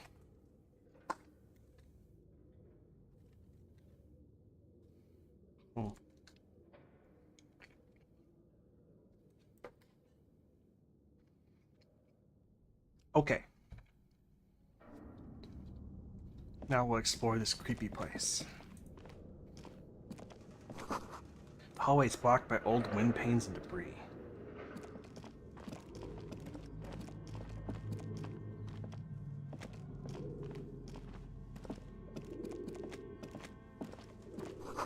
Airship rotors covered in spiderwebs. They remind you of blades. Oh god, this place is fucking creepy. What the hell?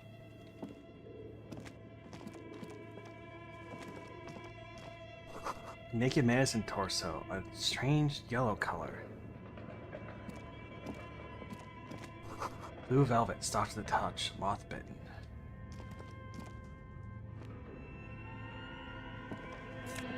Ooh, Real. Yeah, I got enough for a coat. I need it, but I don't think I do. What's going on?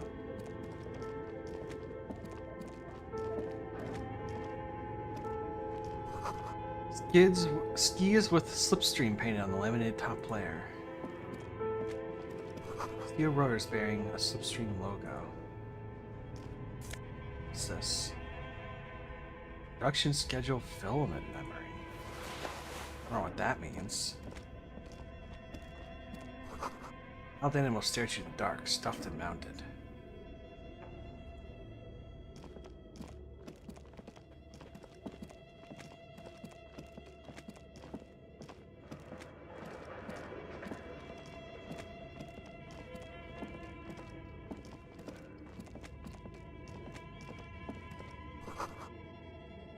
A large demijohn filled with strange liquid. I don't know what a demijohn is.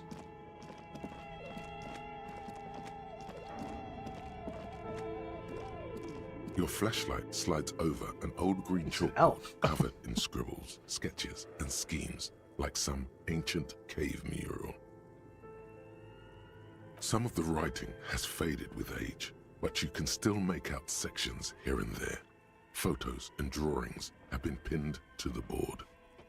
Inspect the drawings. These lithe, pointy-eared creatures appear to be different types of welkins. You make out autumnal candle welkins, casting wax-based magic. Wax-based magic? Translucent welkins, with organs shining under their skin, and even ether welkins, hailing from the vast emptiness of sidereal space.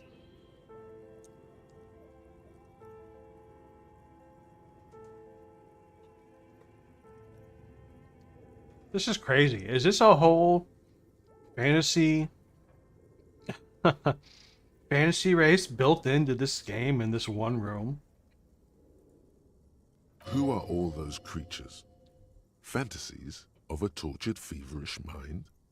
One of the welkins, towering among the rest, appears to be different, however.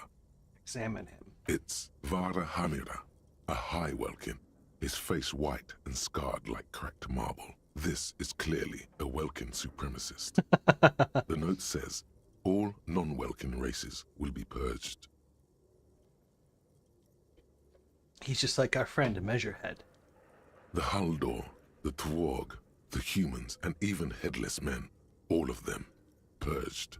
Imagine a world filled only with Welkin, Green Welkin, Dread Welkin, and the High Welkin to rule them all.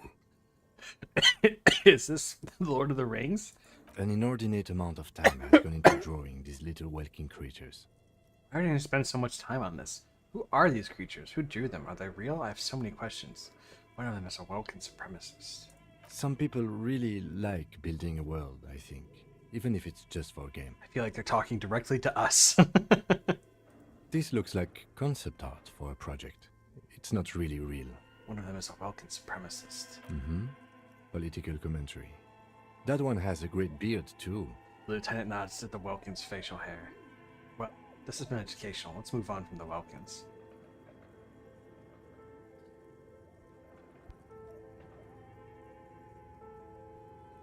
This room is so good. It's like a place for the OG creators of the game to recognize their work. The world of Disco Elysium was originally a TTRPG developed by Robert Kurtvitz and his friends. Yeah, I think I remember hearing that. Just look at those details. So much effort. Tim appreciates good art. And for what? All gone. It's Inspect the photos. The photo collage depicts barren, icy landscapes wrapped in perpetual night. You see permafrost and glacial landforms, dead trees grown in under the snow. Entire oceans have been frozen from shore to shore. There are pictures of settlements on dried up riverbeds, abandoned in a storm. Animal corpses in the dark, carcasses and bones. Albeit dark and cold, this vision also feels cozy in its own way, like eggnog or morphine. I know what they mean. I like a much-needed respite from our landscapes. own world. A pinned postcard reads, "The heat death scenario. A desperate fight for geothermal energy engulfs the world as Wirral becomes untethered from its sun, drifting through the universe." Isn't this... Oh, isn't there like a game with this premise? What's it called? Like... I have it in my wish list. You have to like build a sieve around thermal energy in like a frozen wasteland. I can't remember what it's called. It's something to do with snow or ice or something. This is a monthly calendar from the year 50. Cryptic words like sprint, yeah, Frostpunk, that's the and one. GPI span the marker. I do want to play that. The grand scheme of production and money. Keep reading. What happened? As time goes on, the numbers in the boxes grow rarer and rarer. The board becomes an empty snowfield in the final days. Only failure and regret dwell in this region. Looks like they didn't make it. The lieutenant looks at the frigid ice field of nothingness. A note in the bottom left corner of the chalkboard says, "See the prod schedule filament for details." I think we picked that up, didn't we? Second one will be out soonest? Yeah, I saw that. The handwriting is only partly legible, but you can still make out 3 slogans: "Call in, tune out," "Wirral untethered," and "Heat death of the universe." Outside, a cold wind wraps the building in its bosom. Snowflakes in the wind. An old woman passes what the locals call the doomed commercial area. Commercial area. She tries hard not to look at the bookstore windows. It's unwise. I think Frostpunk is fun, but gets old really quick. Oh, that's unfortunate.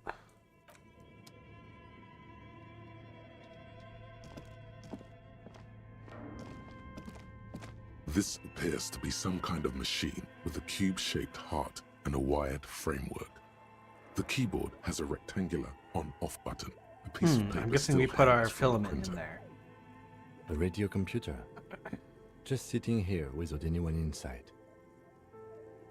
Turn on the machine. The machine lights up like some prehistoric animal stirring from its slumber, revealing fluorescent play and print keys on the keyboard. Look inside the the hatch on the compartment. machine's central compartment is wide open. It's empty like a beehive without its brood. Some cables have been left dangling, disconnected. The filament you have would fit perfectly inside the compartment. Insert the production schedule. Like a smooth drawer, the filament slides into place. On the keyboard, the play key starts blinking. Press play. A bar of fabric right above the keyboard starts producing a soft hum. The sound of static seeps through the machine's planar magnetic driver. Oh no. It was already glowing and now it's also making a sound. It's probably some alien CO-like technology. The static gets louder, slowly filling up the abandoned hall, until a voice speaks out, crackling and old, cutting into the air. Good afternoon. Fortress accident en rue de Saint-Ghislaine. This is East Insulindian Repeater Station 1. Please repeat. Is this the production schedule? Why did you call me Fortress Accident? What are you, machine, or are you alive? The filament you have inserted into the reader. Alright, thanks for the explanation. That was a question. Have you inserted it into the core? Yes. Good. Please repeat the password. You should ask her for a hint. A password? I'm really bad at passwords. Can you give me a hint? No. No. Is it my birthday? Still no. This is the police. Open up this thing. I am contractually obliged to protect the privacy of the filament holder for stress accident. Without filing a warrant with Lintel, I cannot give you access to this filament. I'm afraid we are not doing that, unless we want to wait for a month. Now, can you please repeat the password? I don't know the password. Received. I will register this login attempt. What the hell is this? That sounds bad. A login attempt. Something a criminal would do. Don't worry. Passwords have a way of turning up. So true. Fortress accident. Is there anything else I can do for you today? Why did you call me Fortress Accident? Fortress Accident is the company on whose name the terminal you are currently using has been registered to. Do you have any other information about this company? One moment. You hear her flip through a catalog before she reads with studious care. Fortress Accident SCA produces revolutionary interactive call-in radio games. Interesting. That's what the catalog says. What's that? This interactive call-in radio game. Any other questions? She's not answering me. What are you, a machine, or are you alive? Yes, I am alive. I am 7 Why is this woman years old and my name working is this radio? She sounds decrepit. She should be, like, at home having tea or something. She repeats passwords. Programming people are all paranoid. If my partner tells me that you're here because radio computer guys are all paranoid. They are merely cautious. It's my job to protect their filaments as a password repeater at the East Insulindian Station. Okay, but where are you? How did you know where I am? I work as a repeater at the East Insulindian Repeater Station. It's my job to know where you are, Fortress Accident. As for me, well, I am sitting in my cubicle, surrounded by a wall of radios. On an island on the river Esperance, a small woman, all skin and bones, sits in a room filled with audio equipment. Doesn't sound like a bad Thousands job, of I tiny guess. lights are I think I reflected could do back that job. from her prescription lenses, like stars in the dark. Doesn't it get lonely, sitting there all by herself? Lonely? Why would it get lonely? I get to talk to people all day. That's why she does this. Now, please tell me if there's anything else I can do, Fortress. Well, we gotta find the password now. Thank you, and goodbye. Tiles on the cube are Happens if still I- smoldering, casting the framework in a soft glow. Let's press Fluorescent print. play and print keys shut. Nothing happens. Ah. Scrolled across the notebook, developers of the most advanced RPG in the universe. This old fireplace is covered in lines drawn in blue and red marker, the mesh spreading over the stone like blood vessels on alabaster skin. It looks ghostly and strangely ancient. A diagram for summoning some time-forgotten being. The symbols seem very esoteric. What am I looking at? Radio frequencies, it seems. UKV 123.6, UKV 123.7, UKV 123.9. Some written notes, too. Sparse and cryptic. Radio frequencies for what? Unclear. It looks like a cardiovascular system split into veins and capillaries. Very advanced. So we're dealing with something medical here? You think so?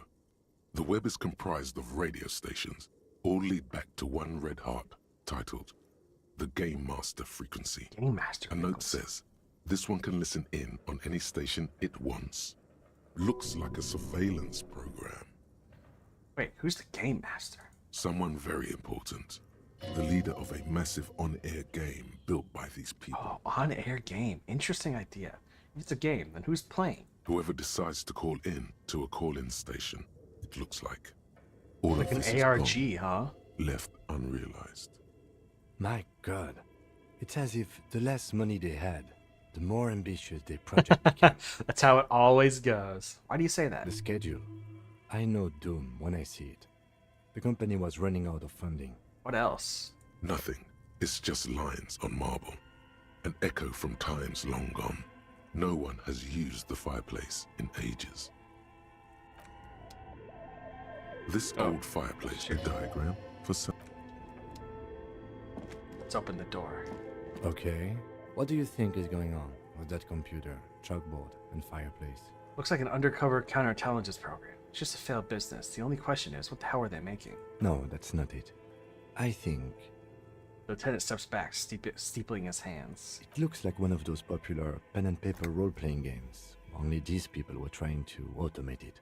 Make it work on radio computers. Radio computers? Utter madness, he thinks, as a compliment. How are they planning to do that? Has anyone ever done that before? This was a role-playing game? What do you think happened to the company? Through call-in stations. None of the players have to be physically present. Anyone in the world can participate in the game, as long as they have a two-way radio. Then there's the game master frequency that listens in on the smaller call-in stations. I think that was supposed to coordinate the stories, functioning as a master of ceremonies of sorts. This sounds insanely complicated. His fascination has swept aside other concerns for the moment. He's a little hooked. Not to my knowledge. They make automated games in Grad, Messina, Königstein. You know, places with industry. With industry. But I don't think anyone has attempted to create an inter-isolary game before. We just don't have the technology. And this was a role-playing game? Indeed. Those Welkins are a dead giveaway. Role-playing people love that stuff. The world looks like a modified version of the WeWorld board game, with hit death thrown in. What do you think happened to the company? No idea. They stopped filling out the schedule on the chalkboard. Wow. Indeed. It's ambitious and untethered from reality, but... The lieutenant tilts his head, thinking. They were insane if they thought they could do this. It was just a play to cheat money out of the investor's pocket. The world is cold and lonely. This would keep the company. Let's finish it. It's too late for that, I'm afraid. A half smile breaks out on his face. He says, looking at the derelict room, the pipes howl and rats across the floor. Okay, let's keep moving. Oh, what's this? Lonesome. Long way home. Ah, we finally finished it. Here we go. Home awaits. Walk past Station 41 and through the market, past the Boogie Street spearhead to the other side of the lake, the frozen eye at the center of the district. Then past the video rental store on the corner. There, at the end of a street lined with pine trees, a small house no larger than a matchbox, 11 Voyager Road. You no longer live there. Those times are gone. And so are those people. Why did you come here? Why are you still here? And where's the dealer? You have to get back to work. That's all you have now. Earning cap for perception was raised to 5, speed raised to 1. Speed gives 1 psi. Let's see. Oh. I think that's all. Oh wait, what's this? People think communism is some crazy idea that's come up since 40 years ago. Fever that shook the world, never to return again. They were right. Until he woke up today. A spiritual corpse. Responsive only to the call of Commodore Red. Prostitutes and Krasmazov. For him, communism is still a thing. He will single-handedly raise the commune of O2 from the oceanic trench where it has been resting, covered in ghosts and seaweed. He is the big communist builder. Come, witness his attempt to build communism in the year of 51.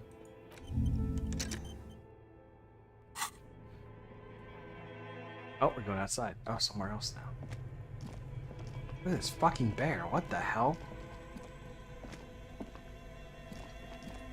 You see a terrifying ice bear with a strange compartment in its belly. The door is covered in frost, and the bear's eyes are glowing red. Inter-isolated communication is complicated. I bet it sounds complicated. I don't even know what that is. This ice bear is a hyper-carnivore. Be careful. What is this thing? It looks like a giant ice bear. The lieutenant doesn't answer. His eyes are glued to the animal. A sharp slice of light shines out from its mysterious belly door. Crack the door. A gust of freezing cold air rushes to greet you. You hear a low grumble as the bear regulates itself. This is the inside of a refrigerator. The lieutenant takes a peek inside. His hand has found the holster of his gun. Relax, Kim, it's a fridge. Of course, just a giant iceberg-shaped fridge. He relaxes his hand, his head bathed in the harsh light of the open fridge door. Let's take a look inside. Look inside. The shelves are empty.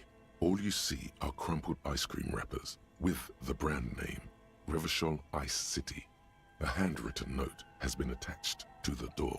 The fridge is huge. Take note from the door. You pocket the note and the little fridge magnets keeping it on the door. Examine one of the ice cream wrappers. A friendly cartoon bear smiles back at you from a glossy cellophane wrapper. It looks nothing like the fridge. What is a giant bear-shaped fridge doing in an abandoned cell in the first place? Good question. It looks like an ice cream fridge. The lieutenant reaches for one of the wrappers. He studies it in the light. So they tried to sell ice cream from this hyper-carnivore? I know. What an unfortunate marketing choice.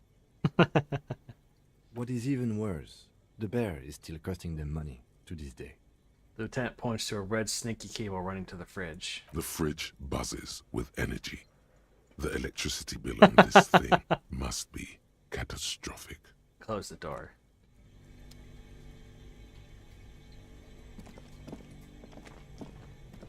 I don't think there's anything over here. What is this? Let's take all.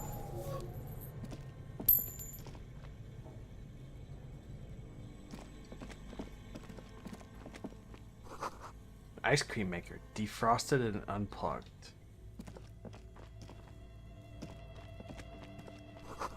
Flashlight casts a strange shadow. There's a hidden doorway here.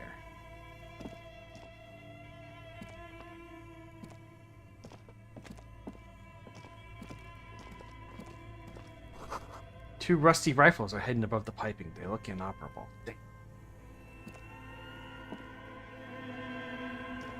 Oh, I've got the pry bar. I can go pry open the door in our hotel room, I bet. Someone has stuck some busted guns beneath the ceiling. A few bricks have fallen off, revealing a compartment behind the wall. It's too dark to see in. Where are we? Look around the secret room. Seems like an old bunker from the Revolutionary period. Look at all those rifles. Must be an old weapons cache. Look, there's a hole in the wall. There is, yes. And there also appears to be something inside the hole. Interesting. Do you want to take a look? I do. Your hand reaches deep into darkness and spiderwebs, rummaging around. You find rusty rifles hidden away. Are these any good? Inspect the rifles. Most of them are rusty and inoperable, like the rest. But one catches your eye. A bolt-action model with a fine wood stock, in better cosmetic order than the others. Take it. You're a police officer. Exactly. Police officers carry guns. This one looks nice. That's a rare sight. Seems to no longer be functional, but still a beautiful thing in its own way. Does this mean a rifle here? It means there are firearms, albeit inoperable, still lying around in Martinez. It's an interesting coincidence, I would say. Might come in useful in the future. He likes this find. Leave. Where's my rifle? Items? Ooh, that's kind of cool. It looks like one of those old machine guns from like World War I. Do I have a... Can I hold it?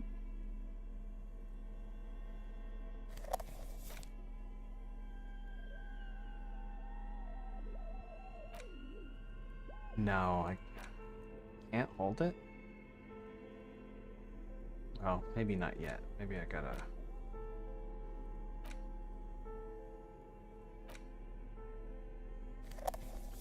One random window restarts later and back. Welcome back, Key. I'm sorry Windows is more making you do things. I found a rifle. I don't know if you saw that, but I can't seem to use it.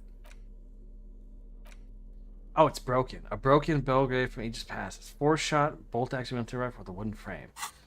Well, maybe I can get it fixed at some point.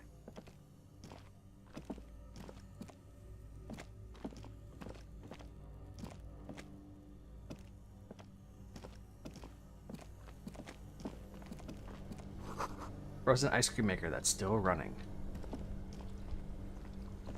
Who's paying for this electricity? Laptop just crashed my game in order to restart. Great. 2 cables are plugged into the breaker box. The red one leads to the ice bear fridge, and the black one to the ice cream maker nearby. Unplug the giant red cable. An electric sizzle. The room is slightly quieter now. Unplug the black cable. Something close to you dies with a soft electric purr. Why did you do that? Black. It's not like it's the red one. Because it's black. It's the color of immeasurable cosmos. I don't know why I unplugged it. I do things without any reason. The lieutenant raises his brows, but doesn't say anything. The electric distribution board now has 1 cable missing. Alright, can I touch this now? No.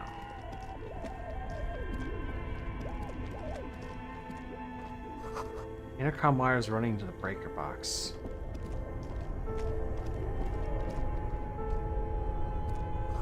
Cellar window. People's feet shifting by on the street. Wait, we're up. How is there a cellar window? We're like on the 2nd floor.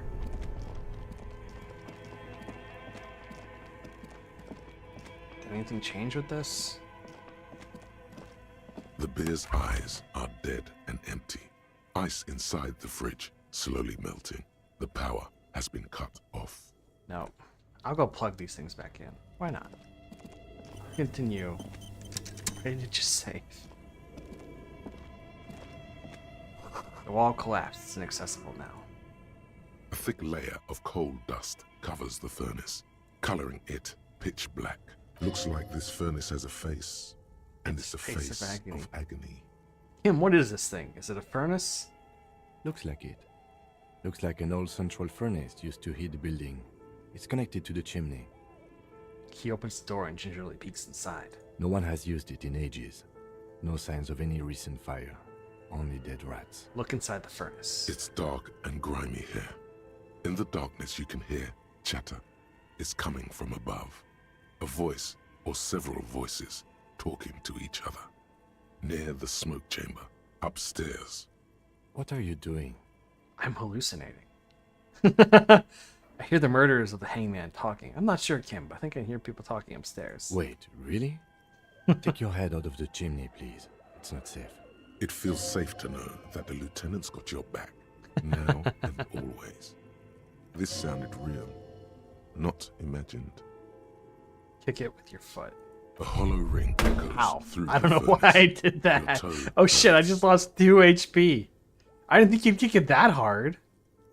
I thought he was just gonna like tap it. Ouch. Ow, I lost 2 health. Fuck. Why did he do that? I didn't think he would like kick it that hard. Both cables are on. Somewhere, a machine hums along with the current, happy and contented. Somewhere in the dark, a giant electrical mammal stirs to life. Fuck, now I'm gonna die. I've only got 2 HP. We're up here now. Did I get everything?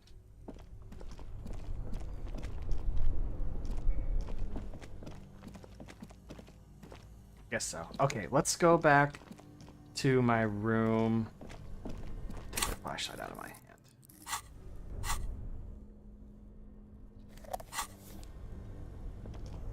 And we can... something here. +1 drama. Insane mesh tank top? The fuck?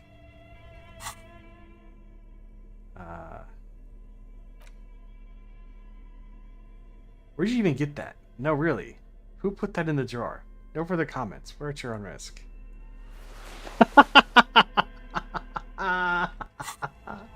Alright, let's go.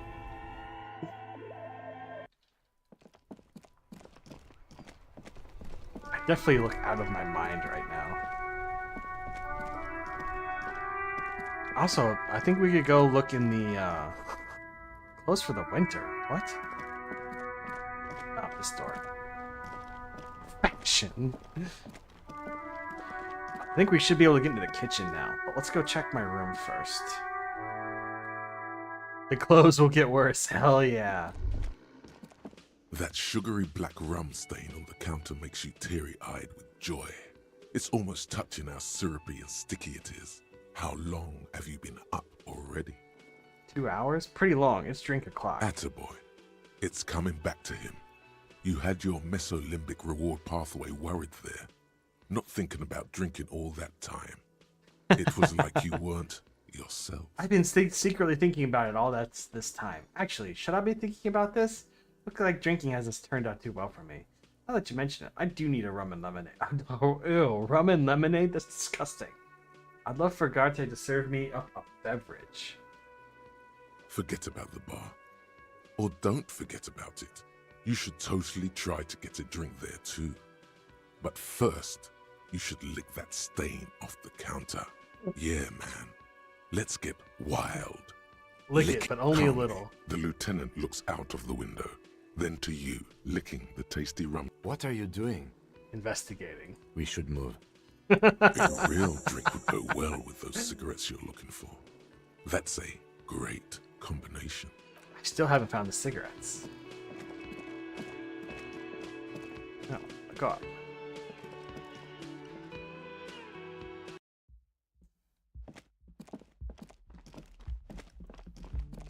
Oh, wrong door. There we go, this one. Hey, wow. I can get some money from these.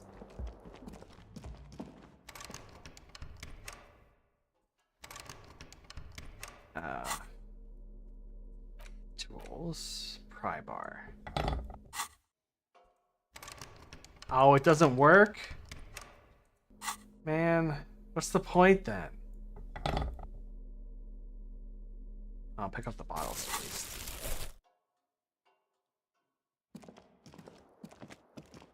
Oh, there's a lot of them in here.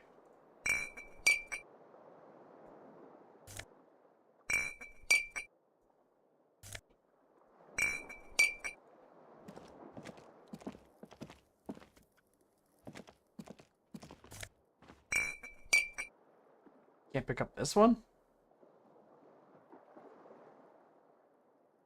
There we go, we can pick up this one.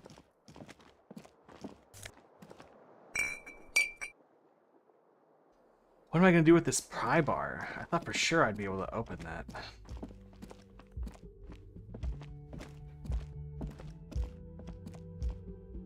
How am I going to... I'm not even sure what I'm doing. Where am I going?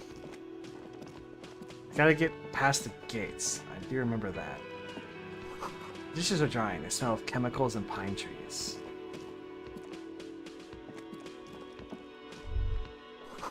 Aroma of spices, alcohol, and tomato hangs in the air. Take that. You see a heavy steel door with a prominent dimpled lock. It's Maybe I can painted cut it? blue. You immediately feel drawn to the color. Blue is for mystery. Touch the The door. cobalt blue surface feels rough to touch. The stainless steel door is flush with its frame on every side. I wonder where this door leads. You do? It's a door in the back of the kitchen. Why do you care where it leads? It's part of the ruling racks. There's something about this place that makes me want to know. Off duty, we may find something pertinent to our investigation. Yes. I suppose it's worth seeing if we can get in. Just to be thorough. As a side investigation. Yes, a mini side investigation. Gart is the person to ask about this. The cafeteria manager.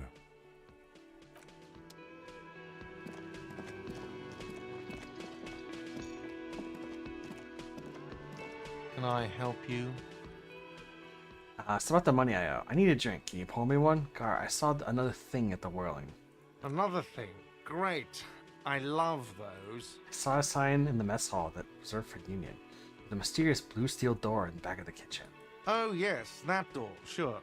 There's nothing mysterious about it. It's just a door. You know what's behind it? Do you have... No, I don't have a key. I don't know how to get there. And I don't care either. It's not like I've been wondering about it for 10 years. It's just a frit warehouse, probably. Or some boring storage space with a bunch of old junk and dust. Junk and This dust. guy's such a fucking buzzkill, He's man. attempting to maintain an air of indifference. It's absolutely not convincing. I think you like to know what's back there. Fine, okay, a little. But my job doesn't leave me time for wondering about one locked door in one of the cafeterias I manage. So I haven't opened it. I have cleaned the whole place 100 times over, though, after the animals. I haven't found a key, so good luck with that. I saw a sign saying the mess hall was a roof for the union. Yes, not the whole damn union, thank God. Just the nastiest and loudest faction. He tosses his head in disdain. They come here in the evenings. Dumb, unruly types. Think they're big shit. But they're good customers. They place big orders and always pay on time. He hates the union, but grudgingly recognizes its power over him. So he's directing his frustration at you instead. Retaliate. Shame you gotta suck up to the union to stay afloat. I don't. I'm simply providing a service, or really facilitating the offering of services to paying customers, and it doesn't matter. I don't have to explain myself to you. You do, actually. We should find out who this Lord faction is, occupying the booth. Loudness means talkative, and we need info. How do we find them? We don't. We have to wait. They'll show up sooner or later. Men get hungry, even striking men. True. If not today, then they'll be here tomorrow. Something else I want to ask about. Yes? By the way, I'm going to sing karaoke here. Absolutely out of the question. You wait and see, cafeteria manager. Absolutely in the question. I need a drink. First Can we you find pour me a one? sad banger. Then we sing this place to shit. Do I have a shaker in my hand? Is this a shaker? He sounds irritated. You sound irritated. Why? All I want is a drink. Am I wearing a little bow tie? Am I wearing a bow tie and doing this? He shakes the imaginary shaker furiously. Am I smiling? Do you see me smiling and shaking my little shaker? No. Why? Do you know why? Why? Because I'm not a bartender. I'm a cafeteria manager. Is there anything else you wanted? Please make an exception. I got the shakes bad, man. I need my pacifier. You don't understand the seriousness of the situation. I'm an alcoholic. I need my fix. I want a fucking drink, asshole. Well, you're not getting it, asshole! This is a thoughtful exchange, but can we move on, please? Okay, for you, Kim.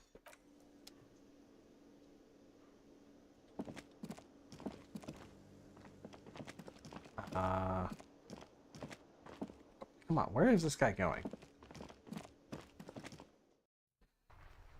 Okay, what do we do now? I guess I have more points. I could put them in perception. Try that. No, I don't. I thought I saw the level up a few times.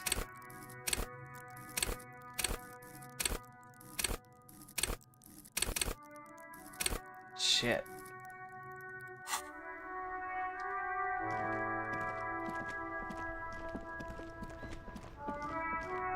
Wow.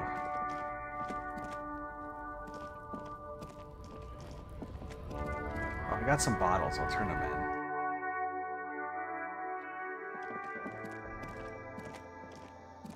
The tear machine steps. Your bottles clunk into them. Do you know what you should do with that money, kiddo? You should buy more. Well, I alcohol. tried, but they wouldn't let Enter me. the endless cycle of consumption. Can I buy cigarettes here? I feel like this should be a place where I can buy cigarettes. Yeah, right there. A colorful display of cigarettes and alcohol bottles line the shop wall, inviting you closer. There, in that dark green glass, all in vain. The great flowing river of warmth, wine, alcohol, beer, alcohol. Wait, I love, want the cigarettes, not this stuff. Give me the A cigarettes. colorful display there, in that dark. And can I not get it glass, because of this? All in vain. Say nothing, just take it. I'm obliged to inform you that both alcohol and cigarettes damage your health, but I guess you already know that. Don't ask. Don't look. Don't do anything here. What's volition? Just go away. Get back to work. I need the cigarettes. Know this. You will never finish your alcohol quest if you don't buy beautiful alcohol. Give me Astra cigarettes. Here you go, mister. Mister. Okay, what did I need to do with these things again?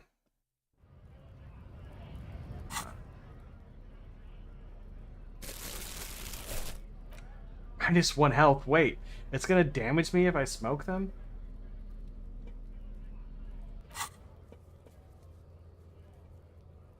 Find a pack, and smokes will do the rest. Okay. Let's go try and do that door again. Pretty sure that will lead us into docks.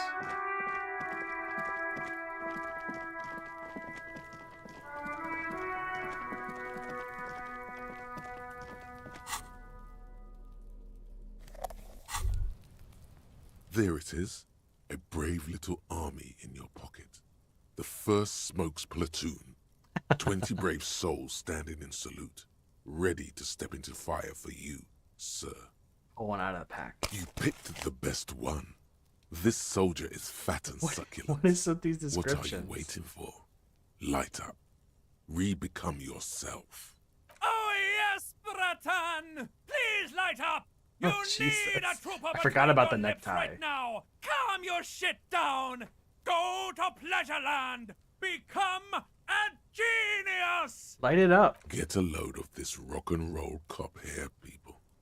Johnny Thundercop fishes a cheap lighter out of his pants. With a flick of the thumb, there's fire. A primal satisfaction. Here we go.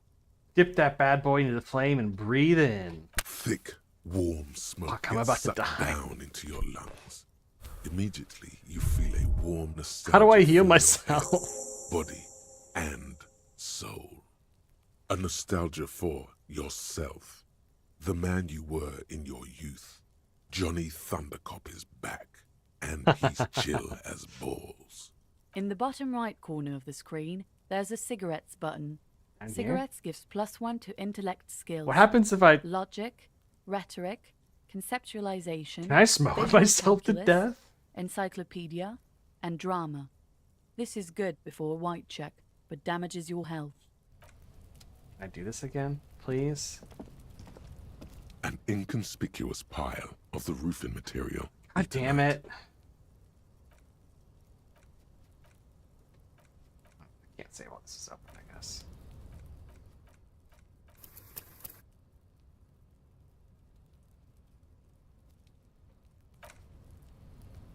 You can die in a lot of ways. I can't click the smoke button anymore. They only have one? No, I still got it. It won't let me click it.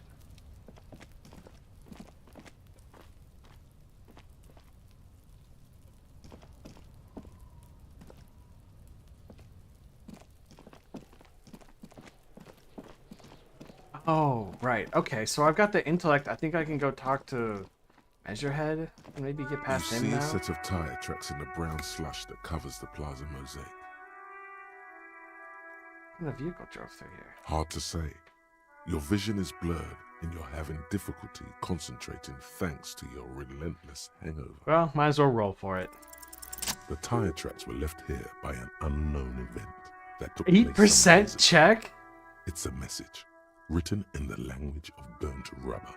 3-point turn. Some of that rubber stuck to the tiles right in front of the whirling in rags. This is point A. The driver started there and then accelerated straight into the fence. What happened next? The driver proceeded to back out of the yard, barely stopping before hitting the adjacent building. Before heading south. Must have been in a hurry. Car drove through this fence. You are correct. This is a rather motor carriage friendly city. Somehow that makes you feel scared. You don't know why. Is it connected to the case? I'm not sure. There are plenty of traffic accidents waiting to happen in Martinez. With a jam right here on the roundabout. I would keep them separate. You could follow the track south. There seems to be a canal there. Huh. See where they went. I think I got it. Follow the tracks. South, he said, towards the canal.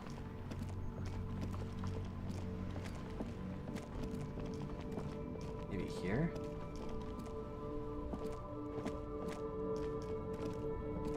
There are clothes inside.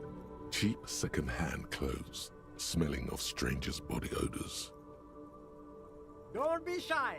These are premium class clothes. Good quality fabrics, best retro design. Save the economy with your style, officer. You find your hands deep in tattered and faded garments made from weird polyester blends that make your body itch and sweat in all the wrong places. Economical, but also trendy. Look first hand, buy second hand. Keep the economy moving. Let's see. No good. All you can come up with are some treated wool pants. You can tell they're too tight around your thighs and too loose around the waist. Discard the woolly pants. No luck? Why not take another look, officer? Leave for now. I don't. Sorry, buddy. I'm not interested.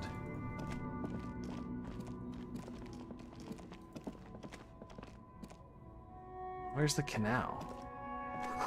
Hot air rises from the sewers, sour, acidic, and strangely comforting.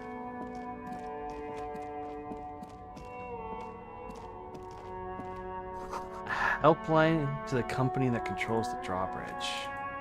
So I guess this is the canal. Doesn't seem to be any cars here.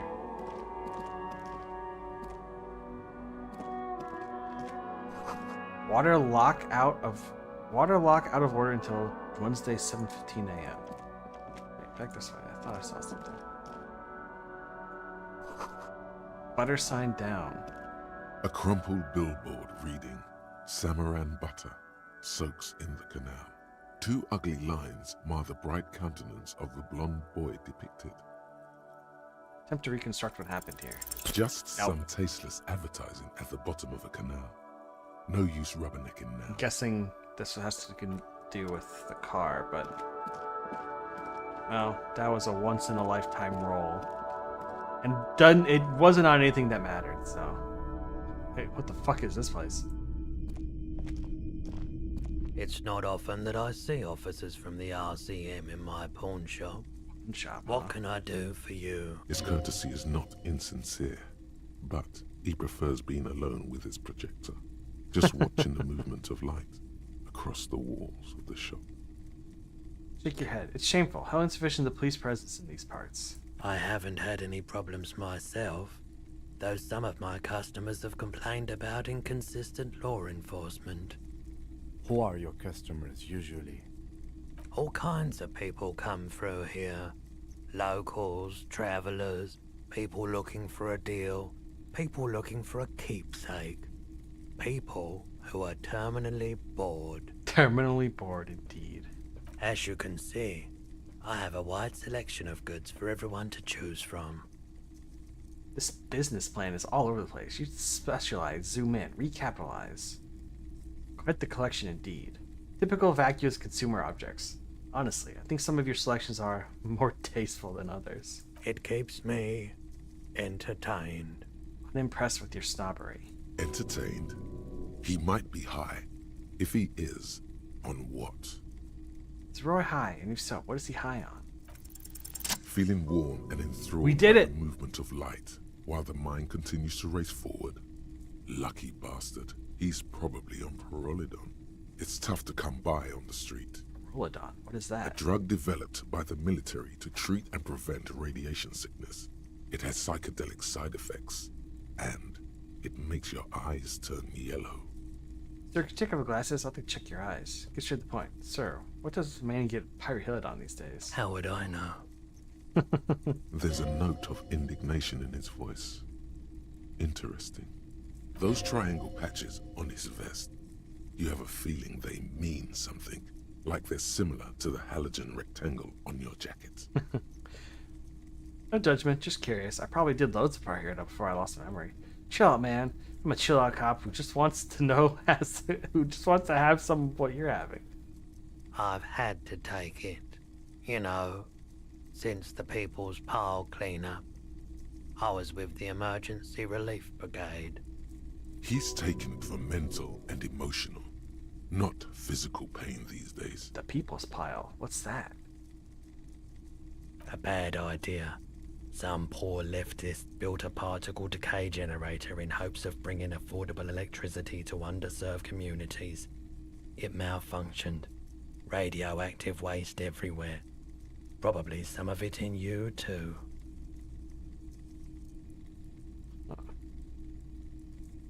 I like the theory more than the story. Outward movement, not vortices. What is that?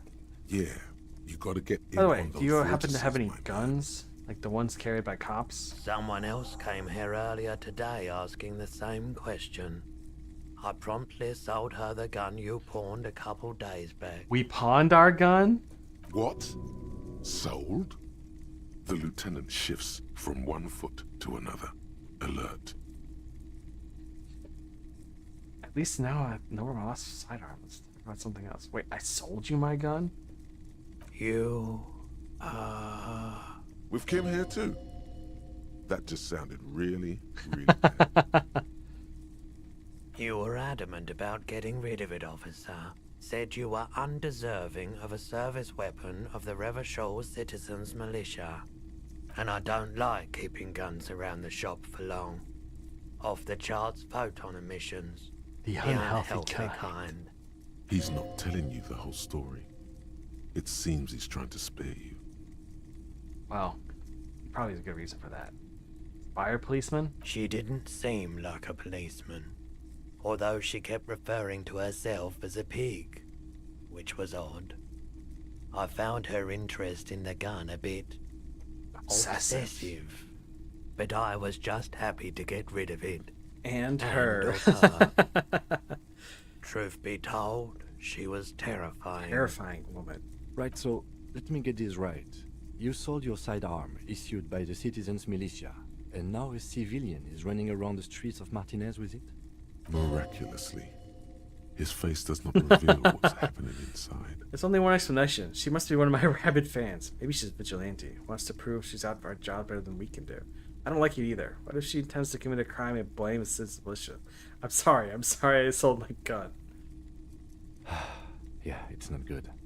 I do hope we manage to clean this mess up somehow, while also keeping our focus on the murder investigation. This mess?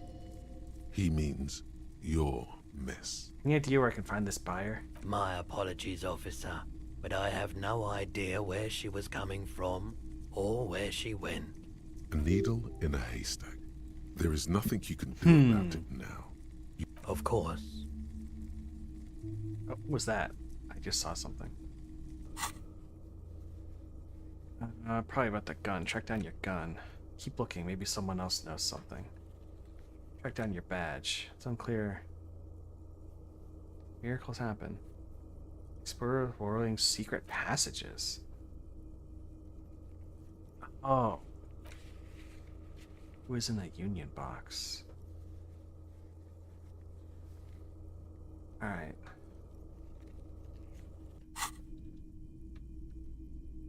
I think that's all we need.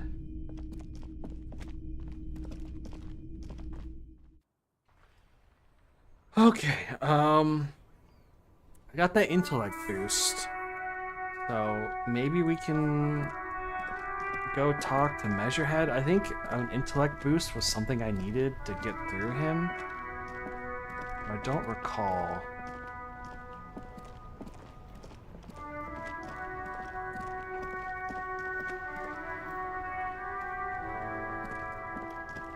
Let's go talk to him again.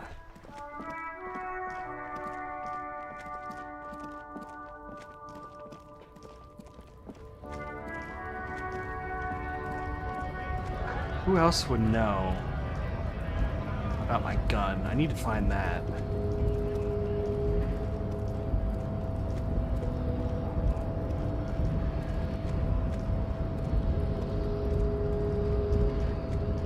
Your race descent has only worsened since I can't do it again? You have really let yourself go. Put skills into conceptualization to open this white check. Oh. Conceptualization. Level up.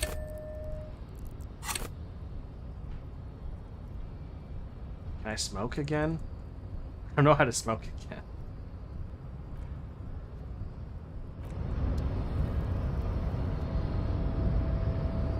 I guess I can't. I can see that's the cigarette button. I can't do it though. Your race descent has only worsened. Ask what kind of races there are first. Classifications. By the way, you're having a very common disco experience. This is difficult to get past the first main barrier. Make you explore. Oh, I see. Measurehead. I'm new to this world. Help me understand its races. I need to know what the difference between the races are there. Do you? Lieutenant looks at you. Or the thing. The lieutenant looks toward the harbor's electronic door, and then to you. He lets out an audible sigh. You are obviously a liberal, Sailorite. A polyculturalist. I can see it from your love of microtechnology and your sartorial choices. Do not deny your friend the truth you have denied yourself. There are 3 categories of race. Type A, the heroic races. Type B, the servile races. And the vile CF race cauldron of pederasty. Oh, Jesus. Which one do you need education on? Type A. Those are the Simonese, the Areopagite, and the Occidentals, excluding the Maun, of course. The Maun are riddled with eczema to the point where they find it impossible to smile. They are all lactose intolerant, a common result of inbreeding. A receding genetic pool has led the Maun on reprehensible street parades. In Maun cities like Stadskanal and Vredefort, wearing wooden clogs on their Wooden feet, clogs. with green tassels on their hats. Okay, got it. Who are the Type A then, in your view? Wait, who exactly are the Mon? You know them by the names of their nation-states. The Oranese, the Gotwaldians, and the Königsteiners. My people simply call them Are these Maun. Germans? I don't know. The Maun are proof that you can have too much Occidental racial purity and tassel-centric culture. Tassel-centric culture. Inbreeding has led to a lactose-intolerant subrace whom no one can take seriously. Okay, got it. Who are Type A then? The in your view? Vespertines and Messenians of Vesper and Messina, the ancient Meteorans of Meteo by the golden Pisantic Sea, the Suren of Sur-la-Clé, and even the North Königsteiners, all have Type A race propensities. The other large Mondial civilization, the Mesque, are too yellow and oleaginous to count as heroic. Oleaginous? True, they are violent and expansionist, but they have a glandular problem. A glandular problem? Overproduction of sebum. Sebum is leaking into their brains, making them listen to El Mariachi music and eat toxic minced meat-based food, which in turn only produces more sebum. And who are the Seminese and Areopagits in this? As proven by the Maun and the Mesque, Occidental Type A is in retrograde. The Seminese and the Areopagite are on the ascent. And the Seminese are... The indigenous people of this, the Insulindian archipelago. The Seminese inhabit the southern islands. I am Seminese, from the stock of Ulmbuir on Ile de Fantôme. And other people? The Areopagites are the master race of the Ile Maran deserts. The Seminese are descendants of the Areopagites.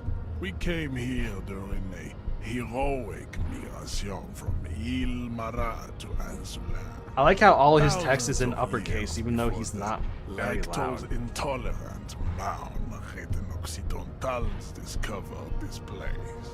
What's the difference between Seminese and or whatever? The Areopagites are sleek, long-headed. The Simonese are powerful, mesomorphic.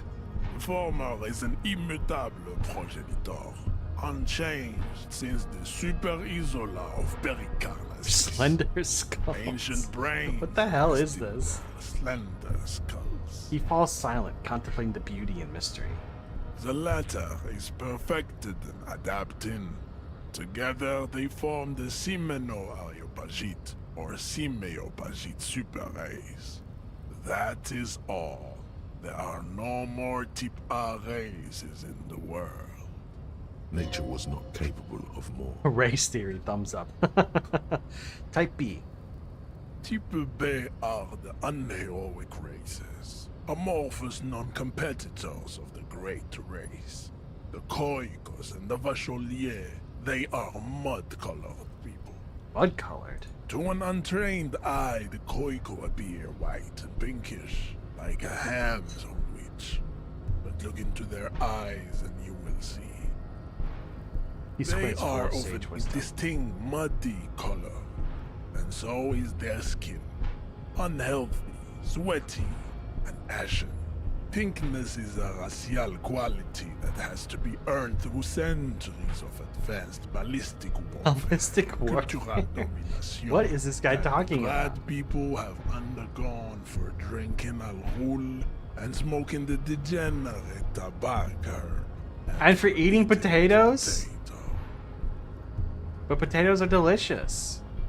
The Khoiko, the countless micronationalities au grade, are all inexplicably obsessed with potat. The only thing they like more is divided into microscopic ethnostates, like political amoeba. And the Bacheliers you mentioned? The Vacholians, halfway between type A and the racial cauldron. Two makes to know right from wrong. You tried your degenerate little revolution, which was the single greatest failure committed by humans in our 82,000-year history on this planet. Is it 82,000 years that we've been recording history? You have very little idea of what is happening, but that seems a little off. Throw away political thoughts. Pretty sure history hasn't lasted long. Revolution sounded like it was actually very good and necessary. That revolution sounded like it was perpetuated by degenerate marauders. Not all the people of Revachol. Go away. I wanna do some of these, but I also don't want to get locked out of like letting him persuade me. The revolution came to Ravachol from Grad in Zara's written potato carts. It is literally an illness. A prion disease that leaves the parietal and frontal lobe ridden with holes. A soft sponge-like mass of dementia, hallucination, and paranoia. The revolution is fatal familial insomnia. A hereditary prion condition passed from the Khoiko to the Occidentals.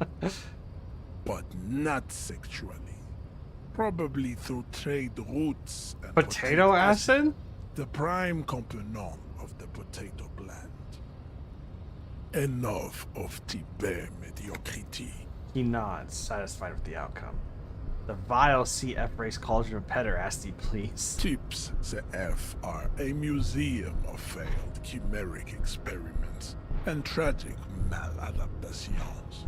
They are tortured creatures waiting to be put to sleep. Your morbid interest in them worries me. Chimeric experiments. Lesser races like the Mosquito, a grotesque mixture of a masked woman and a Seminese man. Only possible if the mother is masked and the father Seminese. The other way around. This is fucking crazy, dude. To produce offspring. The Mosquito is born sterile, like a donkey. All they have left is to ride customized motor carriages with hydraulic This guy doesn't like mariachi listening music. to aggressive El Mariachi music to vent their impotent despair. More? Then there is the Simino Koiki Chimera. Are you sure you wish to know of the Simino Koiki It's Chimera? not an aesthetic It is site. not an aesthetic site. Yes. The Koiko, as you know, are very servile, especially when they meet the rich man. Racial scientists have toyed with the idea of crossing the Racial Simonese scientists? with the Koiko to produce a The way he superb talks about it makes me think like it could be Simonese actually a strength real thing. and great servility. This will never happen. The Simonese and the Koiko may have similar interbreeding problems as the mosquito. We will never know precisely. No Simonese man could maintain an erection in the suffocating potato stench of a Koiko woman. Or No, don't take him at face value. Don't worry, I'm not. But enough. It is cruel to entertain ourselves with the deformities of Type F. Were there any able-bodied races you needed education on? Now that we've been through all this types, do I understand advanced race theory? You understand nothing. To solve the great race enigma, you have to first ask yourself, what is the race enigma? You have not even worded the mystery, let alone solved it. How do I word the mystery? You help me get that body down if I do. You need to internalize what you have heard. Ah, Jesus, alright. Then return to me. Thought I could just... This clarity does not come instantly. Let's discuss something else. I cannot possibly imagine what else we have to discuss, Tibere Basholian. Your love for disco music and venereal disease?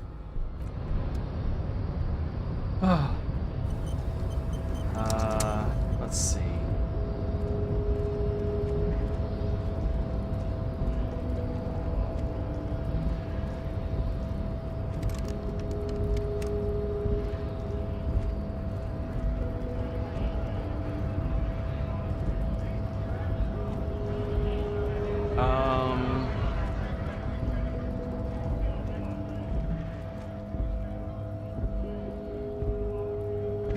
We've almost been going for 3 hours.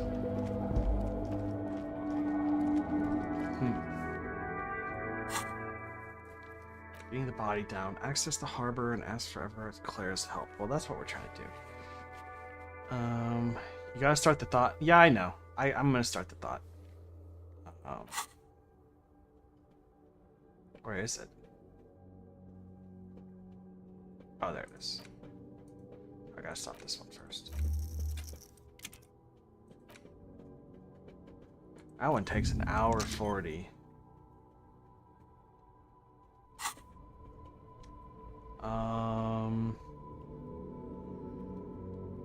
No, it's alright. Let's see. What should I... Find booze and drink it. What is the race enigma? The Union box. What is the Union box?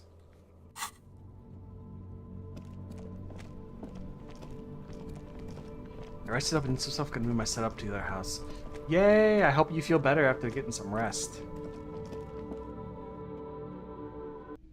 What is this the Union box? Yeah, it looks like that's probably it. Who's this guy? Did we talk to him?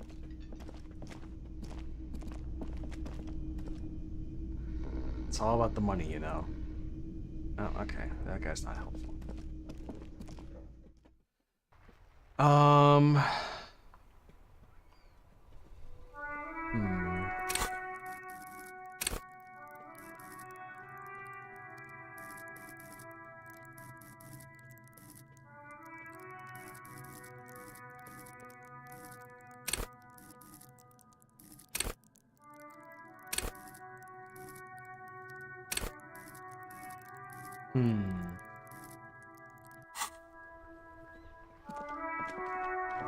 Oh, it's snowing now.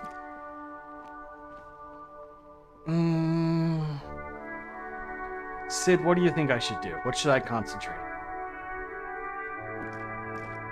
I'd like to find my gun, but I don't know if that would really help me at all. I mean, I guess it wouldn't hurt me to have a gun. You know what? I'm always saying that. It never hurts to have a gun.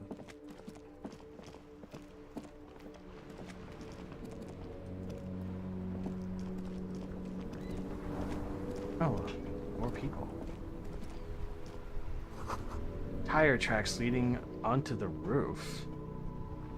Slush and rain almost completely washed them off. Oh, this is... Wait, leading onto the roof? Can I get up here? Guess not. Let's go talk to this dude. Difficult game in the snow. What was that? Spirit chirps and clicks of swallows fill the air. Well, you have an in-game hour to initialize the thoughts. The best thing to do is to talk to people to pass the time. An hour will take long. Every time you bring out the measuring tape. Look at this dude. Oh, so it's not real time? I thought we'd have to wait like an hour and a half real time. René, you're a man with a fork in a world of soup. Please, let's just try to enjoy the game. The other is eating a big sandwich. I'm trying to, but you keep breaking my concentration. You're old. I can see that. We're both old.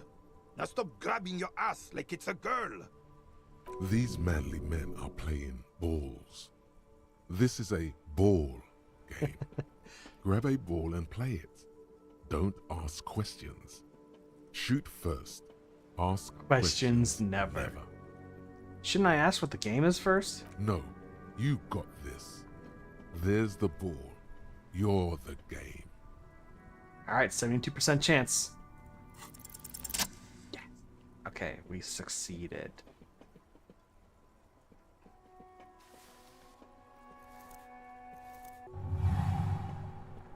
You are immediately surprised by the ball's lack of weight. No matter, you'll make it work. God, looks like we're about to shot you put this feel the thing. That familiar can't be tremor of right. Excitement and adrenaline that precedes every victory. Time as frozen. Feel the ball. The cold metal ball is surprisingly smooth against your neck. It has a pattern on it, probably a sponsored ball. Yours would only be covered with bumps of learning and scars. It's a victory. Already, your muscles are adjusting to the weight, the nervous system calibrating, until you and the ball have merged The man into ball. a single entity. The man ball. Nope, no real time. The clock in the corner will tick. Here's 6 free books or sit on a bench. Oh, okay, I didn't realize that. Taking the surroundings. A chilly breeze ruffles your hair as you stand there, feet firmly planted. All sounds, smells, even the wind, everything fades until the only thing left is the union of man and ball. This is the last time for a glance inward. Who am I? An embodiment of pure motion, a fine-tuned locomotor running at maximum efficiency. Behold the fear and confusion reflecting in the eyes of the two feeble geezers. They are in awe of your superiority. You are a god to them. Some would still say you're a cop, but I guess we're beyond that now. The inertia can be contained no more than a bullet leaving a gun. Let go, be the bullet. What? I don't know.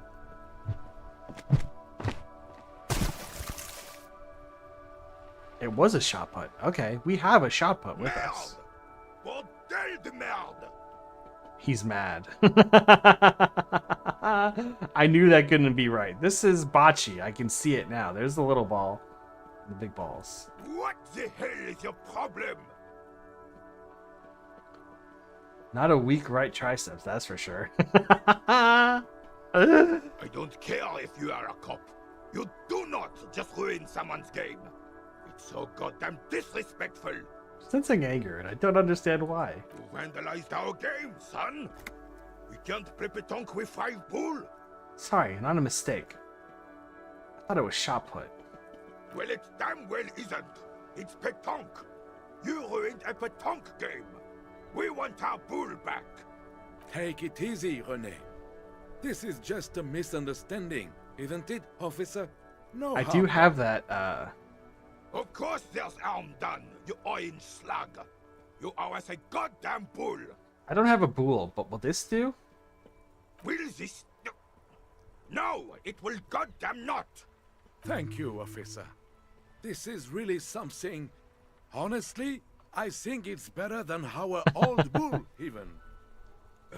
Mon Dieu. All right, fine. What do you want, officer? Just talk. It'll smooth things over. Old people like attention. Do you know anything about the man hanging in the backyard whirling in rags? Unfortunately, I don't.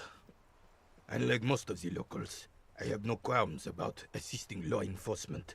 But this affair has passed me by completely.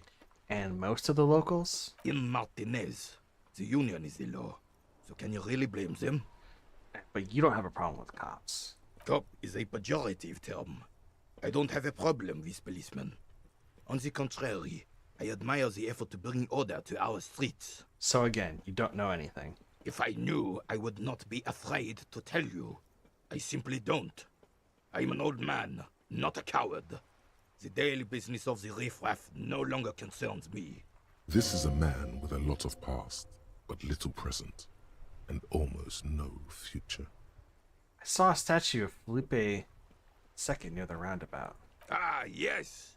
King Philip III, on his steed. A reminder of what Revachol once was. Which was... Oh, absolutely. At the mercy of a cocaine-snorting tyrant who emptied the treasury so he could sleep on a bed of gold. Cocaine? Cocainum? Sounds like our kind of king. And just imagine what kind of cocaine would a king would have had. A superpower, feared and respected. A testament to what this country can be under the leadership of a true king. Someone who knows how to rule. What was that about cocaine? Oh, old Philip was a big fan of the purple nose candy the nobility loved so much. Wait, purple? A cocaine connoisseur of sorts. His egocentricity is borderline legendary. You can't even take responsibility for yourself. How could you fathom the responsibility weighing on the shoulders of a ruler? He asks, obviously annoyed. That's why the Philippian kings use cocaine. For clarity of vision. To aid in their work. Regnum cocainum. Revachol's finest years. He seems to grow taller, brimming with pride about the past. I'm satisfied with this explanation. Of course. Clarity of vision. Awareness. Philip III was even brought into this world with the help of cocaine. The court made him administer the dose to his mother when she was in labor. And it is well known that with the help of cocaine, only the purest, of course, the highest of realms? Higher realms. Wow. Oh, man, it sounds like this was one hell of a king, if you ask me. Unfortunately, we don't fuck with kings around here. Higher realms. Of course, it all makes sense. What's that about higher realms? Sounds interesting. It's really not. Please, do spare us the cocaine Okay, fairy tales. fairy tales. Yes, indeed. We're not here to investigate the drug trade of centuries past. Let's talk about something else. Right. Seem to be playing in a crater. Yes. The terrain here provides an interesting variety to a familiar game. Was it made by a sea monster rising from the depths? Was there an earthquake here? It says there's the bullet holes around. Do you know what created it? No. It was left by heavy artillery fire. Oh, it's created for artillery fire, but why? Why what? Why was heavy artillery Because used? that's what happens when communards hijack your country, execute your supreme leadership, and turn your capital into a slaughterhouse. You use heavy ordnance to clean up your home. Did you use artillery fire against them? Sadly, no. It was the foreigners who brought them to their knees. We fought valiantly. Too valiantly. So valiantly we got licked. He adds, squeezing a ball in his fist. Should have fought dirty, like they did with their suicide sex cult propaganda. Mad anarchist women? Mad anarchist women. Please direct me to the Shackle mad bomb. anarchist women, please. We didn't so, and we lacked caliber. God bless him, but the suzerain's cannons simply weren't big enough. Should have chosen a place away from people and buildings. Looks around. I understand. I bombed this This place place is a too. damn beachhead, son. They didn't do it because they didn't like it. They had to soften the commies up first. The beachhead? Yes. The military coordinated amphibious landing to take back Revachol. He finds your lack of historic knowledge troubling, a sign of mental deterioration in the preceding generations. Martinez was used as one of the 3 footholds in Revachol during Operation Deathblow. Operation Deathblow. The other 2 are off in Stella Maris and the Delta. Deathblow sounds grim. This here is Blood Ground, where coalition boots first made landfall and cleaned those rabid dogs out. Most likely, we're playing pétanque on their mangled corpses. Grim. Blood ground.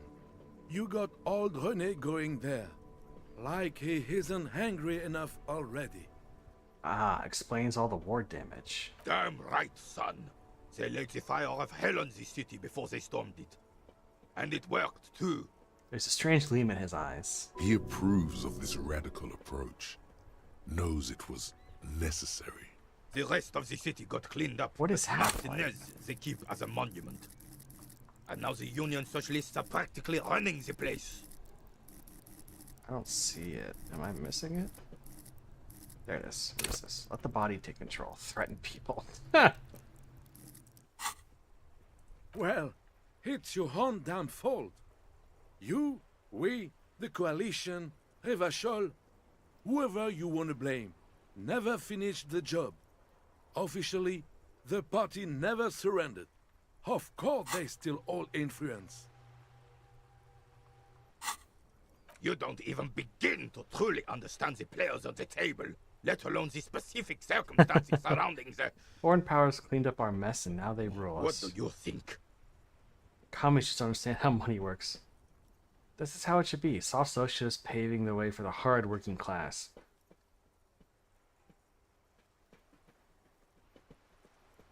Fight or flight. Ah.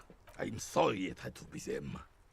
After 8 years of fighting those hyenas, boiling cats for food and drinking piss in the mountains, I would have preferred if the Right Honorable King Guillaume returned through Revachol, or even if that damn clan Frisel had risen from the grave and led us. Sadly, that was not the case. This royal failure weighs heavily on him. Instead, all that is just, holy, and beautiful in the world was wiped away, and now it's neon signs with toothpaste ads everywhere. Foreign influence peddling garbage and stupid music on the radio. He sighs. This is just what the commies wanted. This was the plan all along. This is what they wanted to replace the role of the suzerain with. And what exactly is the suzerain? The suzerain is the king. Has everyone forgotten already? They've forgotten already. Soon, they will forget everything. Him too. Then he chooses anger over melancholy. It's no use talking to you. You were Very still low. in Daddy's borders when it happened. When we took our last stand against the filth and rode the cavalry straight into gunfire. What is it about this old sword that makes you stand so proud? Is there anything you tell me about this? It's a Bell McGrave. 4.46 caliber. Breech loading. Revachol made. Good weapon. Accurate and reliable. This one's inoperable. The bolt spring is missing and the mechanism is jammed shut. Still a beauty. Where did you find her? In the basement there. Sorry, I can't divulge the information. What do you mean fine? This is my rifle. I've always had it with me. I'm not surprised. There are probably lots of forgotten wartime weapons lying around here. Back in the day, everyone had something stashed away. As for the rifle, I don't know what else to tell you. These BM-446s are an antique. No one uses them anymore. Damn it. The ammunition is impossible to find.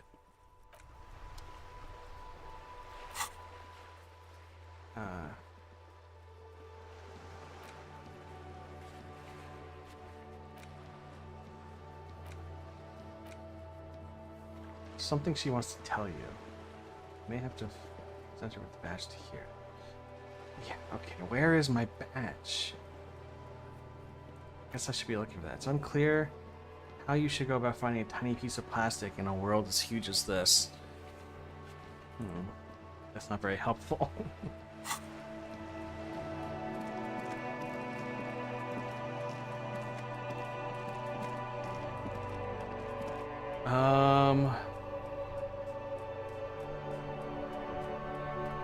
Where haven't I looked yet?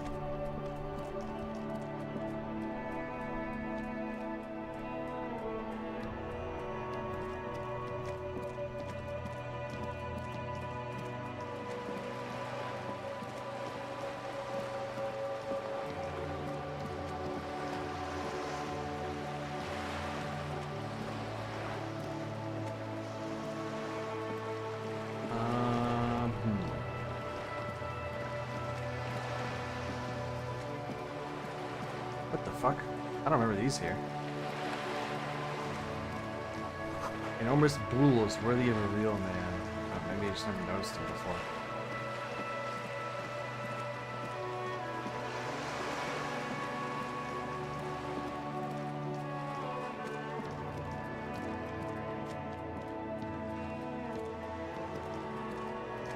A sturdy metal door guards the southwest entrance to the apartment. What's the point of having this pry bar It's if I locked. can't break open things? Increase your perception, can you see more stuff now? Oh. The door rattles against your knuckles, but there's no response. Knock again. The door rattles again, but this time you hear an elderly woman's voice calling out from inside. Stop banging on the door. I'm not letting any more Hanging strangers ladies. inside.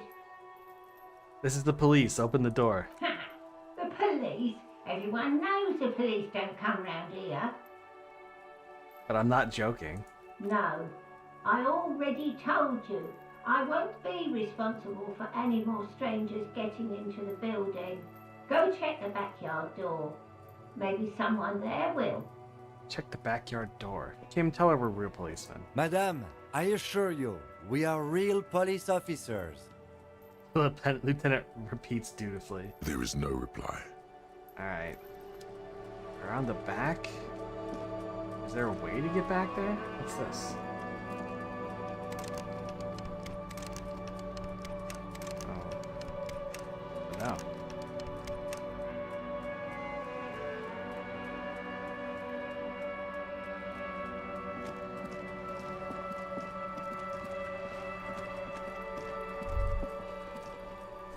Smoke up there could be a witness.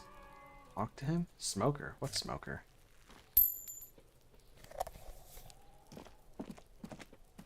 Oh, that guy. You see a young man on a balcony nursing a cigarette. His eyes have been following you for a while. Not looking for any trouble, officer. He says in a quiet voice, despite the cold, his shirt hangs unbuttoned on his frame. Why are you whispering? It sounds like you're already in trouble. No trouble for me. I just want to know what's going on here. Too late, young man. Trouble's found you. I don't want to be seen talking to the gendarmerie if that's okay. I just want to finish my cigarette. It's the god of cigarettes and youth. Ask him if he's got anything to spare. Actually, the gendarmerie really needs to talk to you. Is it really that important? Yes, you're adjusting his shirt. Like a nervous cat, he keeps stealing looks at the neighboring windows. The smoker. All right, but make it quick. Once I finish this cigarette, I have to run. Looking for... Looks like you got a view of the Whirling's backyard. Can you tell me anything about the hanging? I'd even go so far as to say that the view is a little too good, my dear gendarme. Do you have an estimate of when the body will be taken away? We will remove the body as soon as possible. Now tell us, where were you last Sunday? Oh. You already asked me that, didn't you? Did I? No, not you. Some more muscular type. Muscular? And when did you speak to this more muscular gentleman? Lieutenant takes out his little blue notebook and writes something down. Last week? I don't know. Look. He looks around the courtyard again. Snow blankets the old patio chairs and dead houseplants, and all the neighboring windows are black. You didn't answer the question. What were you doing last Sunday? I had a friend over. What kind of friend? It was my Sunday friend. Your guy friend, you mean? A Sunday friend. How intriguing. Makes sense. Friends are nice on Sunday. Friends are nice on Sunday, You don't have yes. to work. You can just spend time with pals, watching rugby and drinking beer. What's your friend's real name? Did you see something? He doesn't reply, gesturing no with his cigarette. Under the grey sky, snow continues to pile on the neighboring windowsills. Someone hides behind a curtain. Those windows have eyes, and those eyes are watching. Can you tell me your spying name? on you three. My name? My name is Martin Martinez. Martinez, that sounds familiar. Martin Martinez? Good local name. Let's go with that. Alright, we'll talk later. No. We won't. He takes one last drag on a cigarette before stumbling out on the snowy balcony with a dying hiss. Now, if you'll excuse me, I really need to get going. Let's convince him to stay. This is what I'm good at. This there we isn't go. a place or time for questions. Who knows who might be watching from the distance, hidden behind the curtains? Hey, I'm just trying to make some things. Hold on. I am just trying to make things okay again. Can we meet again somewhere else? For a moment, the man on the balcony seems almost vulnerable. So glad you got that Something check. I love the moves in smoker so depths much. Of his Yay! feline eyes, compassion, and a hint of understanding. There's snow gathering on his Yeah, hair his shirt is way and open, on isn't there? his shoulders, a speckle of white against the purple that hangs loose on his slender frame. I am sorry, but I really don't have the information you're looking for. His voice is soft and delicate. With a flick of his wrist, he sends a cigarette butt sailing over the rail. But, hold on, what's that? For a split second, his hand lingers, as though gesturing towards a stone placed right next to the front door. It's a sign. It's a sign. Good luck with the investigation. He walks away.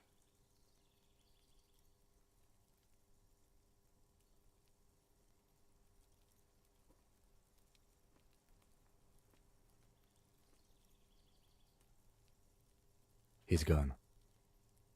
We should run after him, see where he went. No point in running. Tenements like these often have multiple exits. If he doesn't want to talk to us, then he'll know how to hide himself. You're right. He probably wouldn't have anything important to say anyway, so we just give up? He could be a witness. Him or his Sunday friend. Either way, we need to look into that muscular type who's asking about our case. Ah, good point. Who could that be? He did leave us a sign. Did you see that? He wanted to draw our attention to that stone right over there. Lieutenant points to a small rock on a soggy patch of grass. If we find a way inside the building, we can ask around for his apartment. Great, let's do that. Smoker on the balcony. This thing? A stone, like any other, lying in a whirl of sleet and mud. Maybe like a there's dick on the something door. under it. Turn it over. There's a key beneath it, rusty from the dirt. This must be for the front door.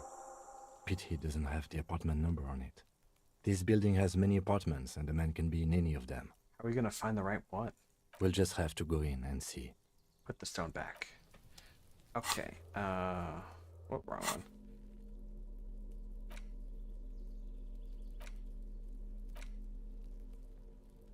Oh, whoops. I didn't mean to unequip it. Did I unequip it? No. Okay, the keys are just there.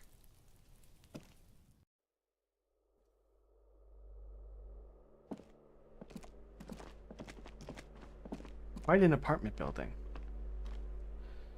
Let's see, it's 8 o'clock.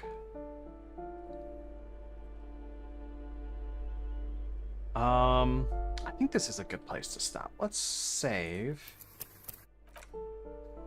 And next time, we will... Somehow it became 1 a.m. Time flies when you're watching Disco Elysium, I guess. But, yeah, next time, we will find this guy. Hopefully we'll make some progress. Hopefully by the time we find him, our racial thoughts are sorted out and we can get past Measurehead.